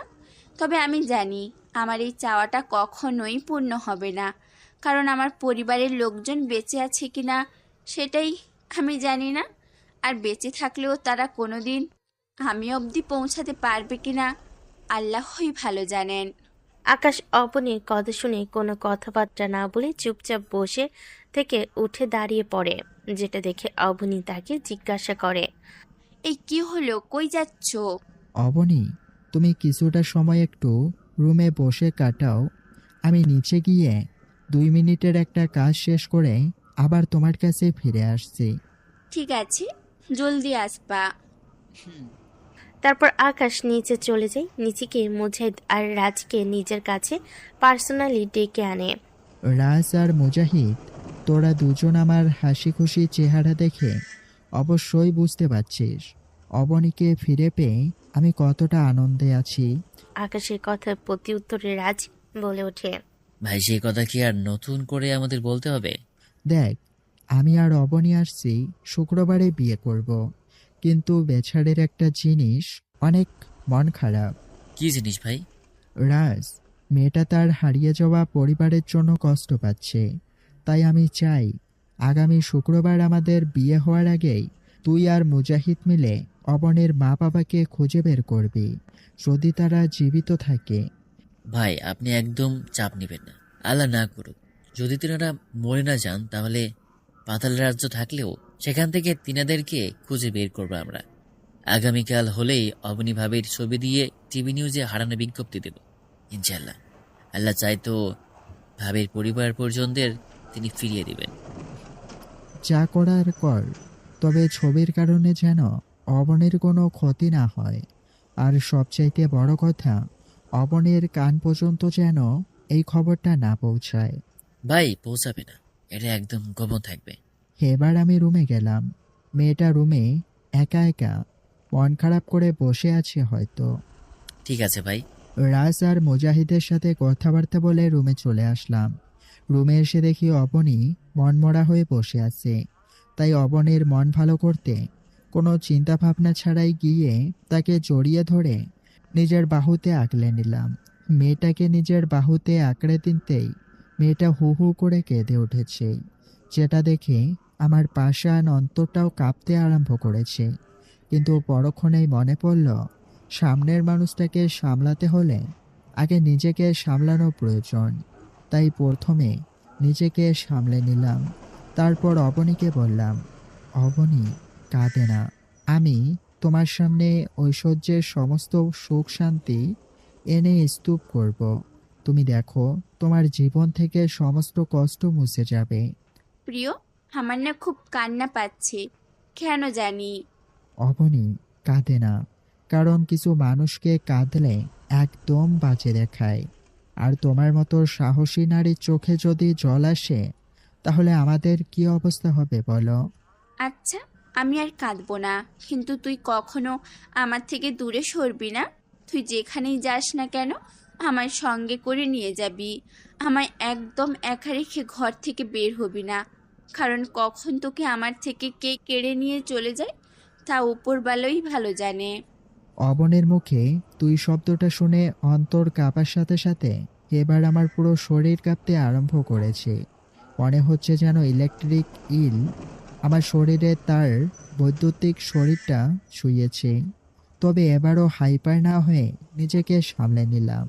আর সামলে নেওয়াটাই বুদ্ধিমানের কাজ, কারণ কিছু সময় প্রিয় মানুষজন তার আপন মানুষটাকে তাচ্ছিল্যের ভাষায় সম্বোধন করে আরও কাছে পেতে চায়। কিছু সময় মানুষ নিজের প্রিয় মানুষটাকে কাছে পেলে আবেগপ্রবণ হয়ে পড়ে। এছাড়াও কিছু মানুষ তো খুশিতে উন্মাদ হয়ে ব্যবহারিক সংজ্ঞাটাকেও ভুলে যায়। অবনীর বেলায়ও তেমনটা হয়েছে। মেয়েটা আমাকে আপনি থেকে তুমি ডাকতেই কত বাহানা করেছে, সেখানে হুট করেই সে আমাকে তুই বলে রাখছে। না, আমার আরও ঘনিষ্ঠতা দরকার। মেয়েটা হয়তো আমাকে হারানোর ভয় পাচ্ছে। কিছু সময় মানুষ অতিরিক্ত খুশির পর্যায়েও আপসেট হয়ে যায়, কারণ পর্যায়ক্রমে খুশির পর দুঃখ আসে, না হয়তো দুঃখের পর সুখ। অবনী আমায় নিজের করে পাবে বলে মাত্রাধিক খুশি হয়েছে, আর সেই খুশির রাজ্যেই হয়তো সুখের পর দুঃখ আসে। সেই ক্রমাগত ভয়ভীতি অবনীর ভেতরে এসে হানা দিয়েছে। সেই জন্যই হয়তো মেয়েটা এমন করছে। মেয়েটাকে শান্ত করতে এবার তার শরীরে স্পর্শ করতে আরম্ভ করলাম। মেয়েটার ঠোঁটে মুখে বেশ কয়েকটা চুমু এঁকে দিয়েছি। আমার উষ্ণতা পেয়ে অবনী একদম শান্ত হয়ে গেছে, কিন্তু দুঃখজনক বিষয় হলো অবনীকে স্পর্শ করে আমার ভিতরে এবার উন্মাদতার সৃষ্টি হয়েছে। হায় আল্লাহ, এবার নিজেকে সামলাবো কি করে? বেশ চিন্তায় পড়ে গেলাম। কিছু সময় চিন্তা করার পর এর কোনো হাল বের করতে পারলাম না, যার কারণে অবনীকে ছেড়ে দিয়ে চট করে তার থেকে দূরে সরে আসলাম। অবনী আমার এমন অদ্ভুত আচরণ দেখে বলতে লাগলো, তুমি আস্ত একটা খচ্চর। কেন অবনী, কি করেছি আমি? তুমি খালি দলবল গ্যাং নিয়ে মারামারি করতে জানো, এছাড়া তোমার মধ্যে অন্য কোনো জ্ঞান বুদ্ধি নেই। অন্য কোনো জ্ঞান বুদ্ধি নেই মানে? বুদ্ধি করে যদি আমায় আরও আগে বিয়ে করে নিতে, তাহলে ব্যাগের মতো লাফিয়ে আমার থেকে অনেক দূরে যেতে হতো না। তাছাড়া এখন নিজের উন্মাদনাকে আটকে রাখতে হতো না। আহারে, বেচারার কি কষ্ট পাচ্ছে রে। বিয়ে না করে এতটা সময় কিছু একটা ভেবে চরম মন খারাপ লাগছিল, কিন্তু বর্তমানে আমার থেকে তুমি ব্যঙ্গর মতো লাফিয়ে দূরে সরে যাওয়া দেখে চরম হাসি পাচ্ছে। মনে হচ্ছে যেন ব্যাগের সার্কাস দেখলাম একটু আগে। অবনীর কথা শুনে রাগে পিত্তি জ্বলে যাচ্ছে, কারণ মেয়েটা আমার দুর্বলতা নিয়ে মজা করছে। এমনিতেই বিয়ে নামক সম্পর্কে আবদ্ধ না হওয়ায় তাকে নিজের কাছে টানতে পারছি না, তার উপরে অবনী আমার সাথে ফাজলামো করছে। রাগে চোখ মুখ লাল বর্ণ ধারণ করেছে। এমন সময় অবনী আবার আমায় বলে উঠল, আমি বিয়ের কথা না বললে হয়তো তুমি এই বিষয়টা কখনো নিজে থেকে তুলতেই না। এবার ঠেলা সামলাও, আর পারলে একটা কাজ করিও। আসছে শুক্রবারেও বিয়ে করতে হবে না। তুমি আরও কয়েক মাস সময় নাও। এভাবে আরও কয়েক মাস কাটিয়ে তারপর কোনো এক শুক্রবার ঠিক করে আমায় বিয়ে করে নিও। এমনিতেই তাকে আমার কাছে বাবার নেশায় ভর করেছে, সেখানে সে আমার উপরে মজা নিচ্ছে। দাঁড়াও, তোমাকে দেখাচ্ছি মজা। আর কিছু সময়ের মাঝেই তোমার ভিতর থেকে সমস্ত শয়তান পালিয়ে যাবে। মুহূর্তের মধ্যেই নিজের চেহারায় ডেভিল মার্কা এক্সপ্রেশন এনে অবনীতিকে এগোতে শুরু করলাম। এগোনোর এক পর্যায়ে শরীর থেকে শার্ট খুলে ফ্লোরের উপরে ফিক্কা দিয়ে ছুঁড়ে ফেলেছি, যেটা দেখে অবনী ভয়ে চোখ বড় বড় করে ফেলেছে। অবনীর ভয় পাওয়া চেহারা দেখে মনে মনে বললাম, জানো, এখন আর ভয় পেয়ে কাজ হবে না, কারণ পাগলের মাথায় কোনো ধরনের সিট থাকে না। আর তুমি সেটা জানা সত্ত্বেও পাগলের উপরে মজা নিয়েছ। এবার ঠেলা সামলাও। পাগল এবার বিয়ের আগেই ইতিহাস রচিত করবে। আমি অবনীতিকে যতই এগোচ্ছি ততই সে নিজেকে গুটিয়ে নিচ্ছে। আমি এগোতে এগোতে তার একদম কাছে চলে গিয়েছি। তার কাছে গিয়ে খপ করে তাকে নিজের কাছে নিয়ে নিলাম। মেয়েটার ভারী নিঃশ্বাস আমার মুখে এসে পড়ছে, যেটা দেখে বুঝতে বাকি নেই মেয়েটা প্রচুর ঘাবড়ে আছে। না হয়তো তার নিঃশ্বাসের ঘনত্ব এতটাও হতো না। অবনী ভয়ে আমার শরীরে গুটিসুটি মেরে পড়ে আছে, কোনো ধরনের কোনো সাড়া শব্দ করছে না। তার এমন নীরবতা দেখে তাকে বললাম, কি মহারানী, এখন চুপ হয়ে গেলেন যে? এতটা সময় তো বেশ বক বক করছিলেন, তার উপরে আমাকে নিয়ে মজাও নিচ্ছিলেন। আমি নাকি ব্যাঙের ন্যায় লাফিয়ে সার্কাস দেখাচ্ছি। কই, এখন কাছে আসায় চুপ হয়ে গেলেন কেন? তুমি কাছে আসার আমার ভেতরের জটলা পেকে গেছে। তোমার কথার প্রত্যুত্তরে কি বলবো বুঝে উঠতে পারছি না। কাছে আসাতেই আপনার এই অবস্থা? তাহলে একটু পর যে ইতিহাস রচিত করব, তখন কি করবেন? জানি না কি করব, আমার মাথায় কিছুই কাজ করছে না। কাজ করতে হবে না, মাথায় জ্যাম আছে, জ্যামই থাকুক। তোমার জ্যাম ঠিক হতে হতে আমি নিজের কাজ সেরে নেই, তাহলে বিয়ের আগেই বিয়ের পরের কাজ সেরে যাবে। না না, এখন কিছু করিও না প্লিজ। তোমার প্লিজের খাতায় আগুন। আমি তোমায় ছাড়ছি না, আর তোমারও ক্ষমতা নেই আমাকে আটকানোর। এটা বলেই অবনীর কোমর থেকে হাত উঠিয়ে নিয়ে তার চুলের ভাঁজে হাত ঢুকিয়ে দিলাম। তারপর তাকে নিজের একদম নিকটে টেনে এনে তার ঘাড়ে চুমু খেতে আরম্ভ করলাম। মেয়েটা আমার এমন আচরণে ব্যাঙের ন্যায় ছটফট করছে। একটু আগে যেই মেয়ে কিনা আমায় ব্যাঙ বলেছে, এখন সেই মেয়েই ব্যাঙের মতো আচরণ করছে। অবনী নিজেকে আমার থেকে ছাড়িয়ে নেওয়ার বেশ চেষ্টা করছে, কিন্তু এই দুনিয়ায় প্রিয় মানুষকে কাছে পেলে কে ছাড়তে চায়? তাই অবনীকে আরও শক্ত করে জড়িয়ে ধরে তার শরীরের বিশেষ কয়েকটা অঙ্গে চুমু এঁকে দিয়েছি। আমার প্রতিটা স্পর্শে সে ভয়ানকভাবে কেঁপে ওঠার পাশাপাশি তার চোখে মুখে কেমন যেন একটা অস্থিরতার ছাপ ভেসে উঠেছে, যার কারণে তাকে ছেড়ে দিয়ে দূরে সরে গেলাম। যেটা দেখে সে আমায় জিজ্ঞেস করলো, কি হলো, দূরে সরে গেলে যে? তোমার তো ইচ্ছে পূরণ হয়নি এখনো। অবনী, আমি তোমার ভালোবাসার মানুষ। আমি কারোর অস্থিরতা বাড়িয়ে দেওয়ায় দায়িত্বরত হইনি, তাও আবার বিশেষ করে তোমার ক্ষেত্রে। অবনী, আমি তোমায় ভালোবাসি, তাই বলে যে জুলুম করব তেমন মানুষ কিন্তু আমি নই। আর আমি জানি আমি যাই করি তুমি আমায় কখনো বাধা দিবে না, কিন্তু তাই বলে যে আমি সেটার ফায়দা উঠাবো এটা ভাবলে তুমি ভুল করবে। আর তাছাড়া তোমার অস্থিরতা আমাকে স্পষ্ট জানান দিচ্ছে তুমি এখনো তৈরি না। আর তৈরি থাকবেই বা কি করে? তোমার আমার সম্পর্ক তো এখনো বৈধতা পায়নি। বৈধতা পেলে না হয় অস্থিরতার বিষয়টাকে এগিয়ে যেতাম, কিন্তু বর্তমানে সেটা করার কোনো মাধ্যম নেই। আগে বৈধতা দেই, তারপর বৈধভাবেই স্পর্শ করব। আর সবচাইতে বড় কথা, আমি তোমার সাথে এতটা সময় দুষ্টুমি করেছি, আমি তোমায় স্পর্শ করেছি, সেটা সত্যি ছিল। তবে স্পর্শ ছাড়া আরও অন্য কিছু করব, সেটা জাস্ট ফান ছিল। তুমি প্লিজ কিছু মনে করিও না। আমি জানি তুমি এমন কিছু করবে না, তবে যদি করতেও চাইতে তাহলে আমি তোমার শত অস্থিরতাকে এক সাইডে রেখে তোমার মুখে হাসি ফোটাতাম। অবনী, তোমার ভালোবাসার কখনো কেউ পরিমাপ করতে পারবে না। আমি তোমার মতো একজন মানুষকে নিজের জীবনে পেয়েছি, কপালের জোরে। আচ্ছা যাকগে, এখন এসব কথা বাদ দিয়ে ঘুমিয়ে পড়ো। ঘুমাবো, তবে একা নয়, তোমাকে সঙ্গে নিয়ে। আচ্ছা ঠিক আছে, চলো আমিও তোমার সাথে ঘুমাবো। অবনী আর আকাশ একসাথে ঘুমানোর জন্য শুয়ে পড়ে। অন্যদিকে ক্রাউন সবার চোখের ঘুম হারাম করার জন্য মরিয়া হয়ে গেছে। সে রাতের বেলায় নিজের অনুসারীদেরকে নিয়ে মানুষজনের ঘরের ভিতর প্রবেশ করে। অনেক কয়েকজনকে নিজের শিকার বানিয়েছে, সবেমাত্র শুরু। আগামীকাল রাতে কোন কালবৈশাখী নেমে আসে তা আল্লাহ তাআলাই ভালো জানেন। এক রাতে অসংখ্য মানুষকে মেরে ক্রাউন সেই কফিনের ভেতর চারকোনা বাক্সের ভিতর ঢুকে পড়ে ঘুমানোর উদ্দেশ্যে। তার অনুসারীরা তাকে ঘুম পাড়িয়ে দিয়ে তারাও নিজেদের আত্মগোপন করে ফেলে।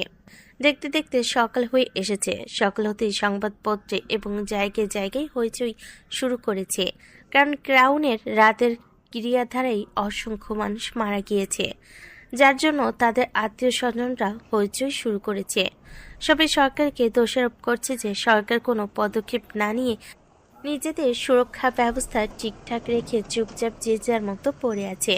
ক্রাউনের এই হামলার বিষয়টা পুরো শহরে হইচই ফেলে দেয়। উচ্চতর কর্মকর্তা তানভীর সাহেব নিজেকে নিয়ে মানুষের মুখে উল্টাপাল্টা মন্তব্য শুনে রাজকে ফোন দেয়। রাজ তানভীর সাহেবের ফোন পেয়ে রিসিভ করে সরাসরি আকাশের কাছে ধরিয়ে দেয়। তখনই তানভীর সাহেব আকাশকে বলে, ভাই, যার সম্পর্কে জানিয়েছে সে নাকি একজন ডেমন হান্টার। তারা নাকি ভ্যাম্পায়ারের বিরুদ্ধে লড়াই করে আর মানুষকে তাদের হাত থেকে বাঁচায়। যেমন ডেমন হান্টাররা নাকি আমাদের কিছু পুলিশ অফিসারের সামনে এসেছিল, তারপর সেই ডেমন হান্টার তার বিষয়ে পুলিশ অফিসারকে বলে। আমি সেই পুলিশ অফিসারের মাধ্যমেই ডেমন হান্টারের সম্পর্কে মাত্র অবগত হয়েছি। ভাই, শহরের যে ভয়ানক অবস্থা, তাতে করে তো মনে হচ্ছে ভ্যাম্পায়ার আমাদের ক্ষতি করার আগেই মানুষের টর্চারেই আমরা মারা যাব। সবাই আমাদের নিয়ে নানান রকমের কথাবার্তা বলছে। ভাই, আপনি দয়া করে আমাদেরকে এইসব থেকে উদ্ধার করেন। আপনি প্লিজ ভ্যাম্পায়ারের বিরুদ্ধে জোরালো কোনো অ্যাকশান নিন।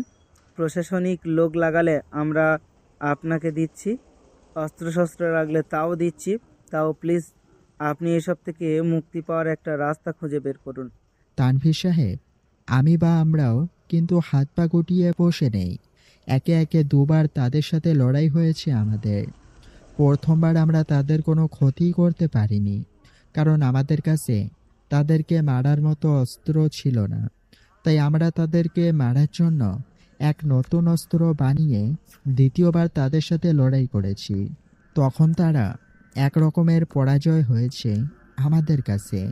পরাজয় হওয়ার পর তাদের সম্প্রদায়ের নেতা আমাদের বলেছে তারা আর অন্যায়ভাবে মানুষের উপর হামলা করবে না। কিন্তু তারপরেও গত রাতে মানুষ মেরেছে কেন, সেটাই বুঝে উঠতে পারছি না। ভাই, ওই সকল নিকৃষ্ট প্রজাতির ভ্যাম্পায়ারের কথা এবং কাজের কোনো বিশ্বাস নেই। তারা আপনাকে কথা দিয়ে তারপরে মানুষের উপর হামলা করেছে। গত রাতে ভ্যাম্পায়ারের আক্রমণে কয়েকজন মারা গিয়েছে। তাদেরকে নিয়ে ছোটোখাটো একটা জরিপ করা হয়েছে। আমি সেই জরিপে দেখলাম 117 জনকে ভ্যাম্পায়াররা গত রাতে মেরেছে। ঠিক আছে, আমি বিষয়টা দেখছি। আপনারা আপনাদের মতো নিরাপদে থাকুন। ঠিক আছে ভাই। ফোন রেখে দিচ্ছি, ভালো থাকবেন। আকাশ উচ্চতর কর্মকর্তা তানভীরের সাথে কথাবার্তা বলে ফোন রেখে দেয়। সাথে ফোন রেখে দিয়ে সে বেশ চিন্তায় পড়ে, কারণ ভ্যাম্পায়ারের কথা দিয়েও মানুষের উপর হামলা করেছে। তাই সে অবনীকে বলে, অবনী, এখন কি করা যায়? কি আর করা, তাদের উপরে আবার হামলা করব আমরা। অবনী, এভাবে আর কত? এবার হামলা করলে 3 বার হবে, কিন্তু তারা প্রতিবার কোনো না কোনোভাবে বেঁচে যাচ্ছে। প্রিয়, তাদের উপরে হামলা করে তাদেরকে না মেরে ফেলা ছাড়া আর কোনো রাস্তা নেই। আমাদেরকে তাদের উপরে আবার হামলা করতে হবে। তবে তুমি এবার চিন্তা করো না, আমরা এবার পুরো প্রস্তুতি নিয়েই তাদের উপরে হামলা করব।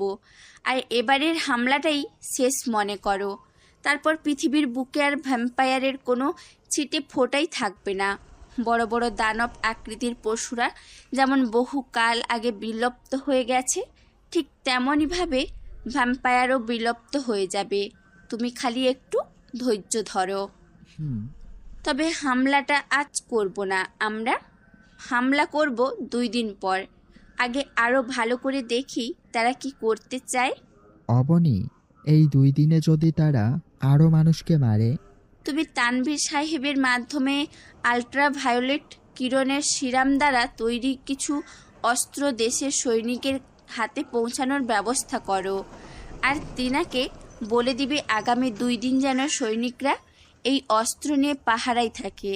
তাহলে ভ্যাম্পায়ার আর কারোর ওপরে আক্রমণ করতে পারবে না। ঠিক আছে, আমি তোমার কথা মতোই কাজ করছি। অবনী আকাশকে যেভাবে সেভাবে বলেছে, সে ঠিক সেভাবেই কাজ করে। তানভীর সাহেবকে ফোন দিয়ে আল্ট্রাভায়োলেট কিরণের অনেক কয়টা অস্ত্র সঁপে দেয় আর বলে এসব নিয়ে সৈনিকরা যাতে রাতের বেলায় অলিতে গলিতে পাহারায় থাকে। তানভীর সাহেব আকাশের বলা কথা অনুযায়ী সৈনিকদের হাতে অস্ত্র পৌঁছে দিয়ে তাদেরকে ফুল নাইট শহরের নজরদারি করতে লাগিয়ে দেয়। দেখতে দেখতে রাত হয়ে এসেছে। সৈনিকরা মাগরিবের আগেই ডিউটিতে লেগে গেছে। অপরদিকে মাগরিব পেরিয়ে অন্ধকার হতেই ক্রাউন কফিন থেকে বেরিয়ে আসে। কফিন থেকে বেরিয়ে এসে রাজা তার অনুসারীদেরকে নিয়ে গড অব ভ্যাম্পায়ারের মহলে চলে যায়। কিন্তু মহলের প্রহরীরা ক্রাউনের অনুসারীদেরকে ভিতরে ঢুকতে দেয় না। তবে ক্রাউন সোজা মহলের ভিতরে প্রবেশ করে, কারণ তাকে আটকানোর ক্ষমতা কারোরই নেই।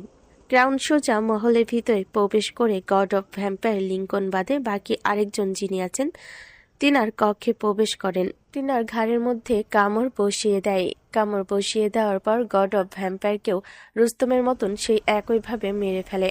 তারপর গড অব ভ্যাম্পায়ারের লাশে কোলে উঠিয়ে নিয়ে তিনার কক্ষ থেকে বেরিয়ে আসেন। গড অব ভ্যাম্পায়ার লাশ দেখে তাজ্জব হয়ে যায়। তখনই ক্রাউন সবাইকে উদ্দেশ্য করে বলে, আজ থেকে আমি গড অফ ভ্যাম্পায়ার। আজ থেকে তোরা সবাই আমারই অনুকরণ করবি, না হয়তো তোদের সব কয়টাকে মেরে তাদের সমাধি করে দেব। ক্রাউনের কথায় সবাই ভয়ে তার সামনে ঝুঁকে পড়ে। মহলের প্রহরী থেকে নিয়ে শুরু করে তার অনুসারী সবাই তাকে ইচ্ছাই হোক বা অনিচ্ছাই হোক গড অব ভ্যাম্পায়ার বলে মেনে নেয়। অন্যদিকে আকাশ, অবনী এবং অনেকেই মিলে বাংলোর ডাইনিং রুমে এক জায়গায় বসে কথাবার্তা বলছে। এমন সময় হুট করে আকাশের বাংলোর গার্ডরা দৌড়ে এসে আকাশকে বলে, ভাই, বাংলোর বাইরে দানব আকৃতির কিছু ভ্যাম্পায়ার দাঁড়িয়ে আছে। তাদের হাবভাব দেখে মনে হচ্ছে তারা আমাদের উপরে হামলা করতে এসেছে। তাই আমরা দৌড়ে বাংলোর ভিতরে ঢুকে পড়েছি। কি? জি ভাই। গার্ডের কথা শুনে সবাই চটজলদি আল্ট্রাভায়োলেট কিরণের অস্ত্র শস্ত্র নিয়ে বাংলোর বাইরে ভ্যাম্পায়ারদের দিকে ছুটে যায়। বাংলোর বাইরে ছুটে গিয়ে দেখে বিশাল আকৃতির ভ্যাম্পায়ারগুলো তাদের সামনে সত্যি সত্যি দাঁড়িয়ে আছে, আর তাদের সাথে লিঙ্কনও রয়েছে। লিঙ্কনকে দেখে আকাশ এবং অবনীর মাথায় আগুন ধরে যায়, কারণ এই বাটপাটটা তাদেরকে কথা দিয়ে বাটপারি করেছে, তাই সবাইকে রেখে তারা দুজন মিলে লিঙ্কনের দিকে এগিয়ে যায়। আকাশ লিঙ্কনের কাছে যেতেই কোমর থেকে আল্ট্রাভায়োলেট কিরণে তৈরি মিনি পিস্তলটা বের করে। তারপর লিঙ্কনের সামনে গিয়ে লিঙ্কনের দিকে সেটা নিশানা করে ধরে। তখনই অদ্ভুতভাবে লিঙ্কন আকাশের সামনে ঝুঁকে পড়ে এবং তার সাথে বিশাল আকৃতির ভ্যাম্পায়ারগুলো আকাশের সামনে ঝুঁকে পড়ে, যেটা দেখে আকাশ এবং বাকি সবার হুঁশ উড়ে যায়।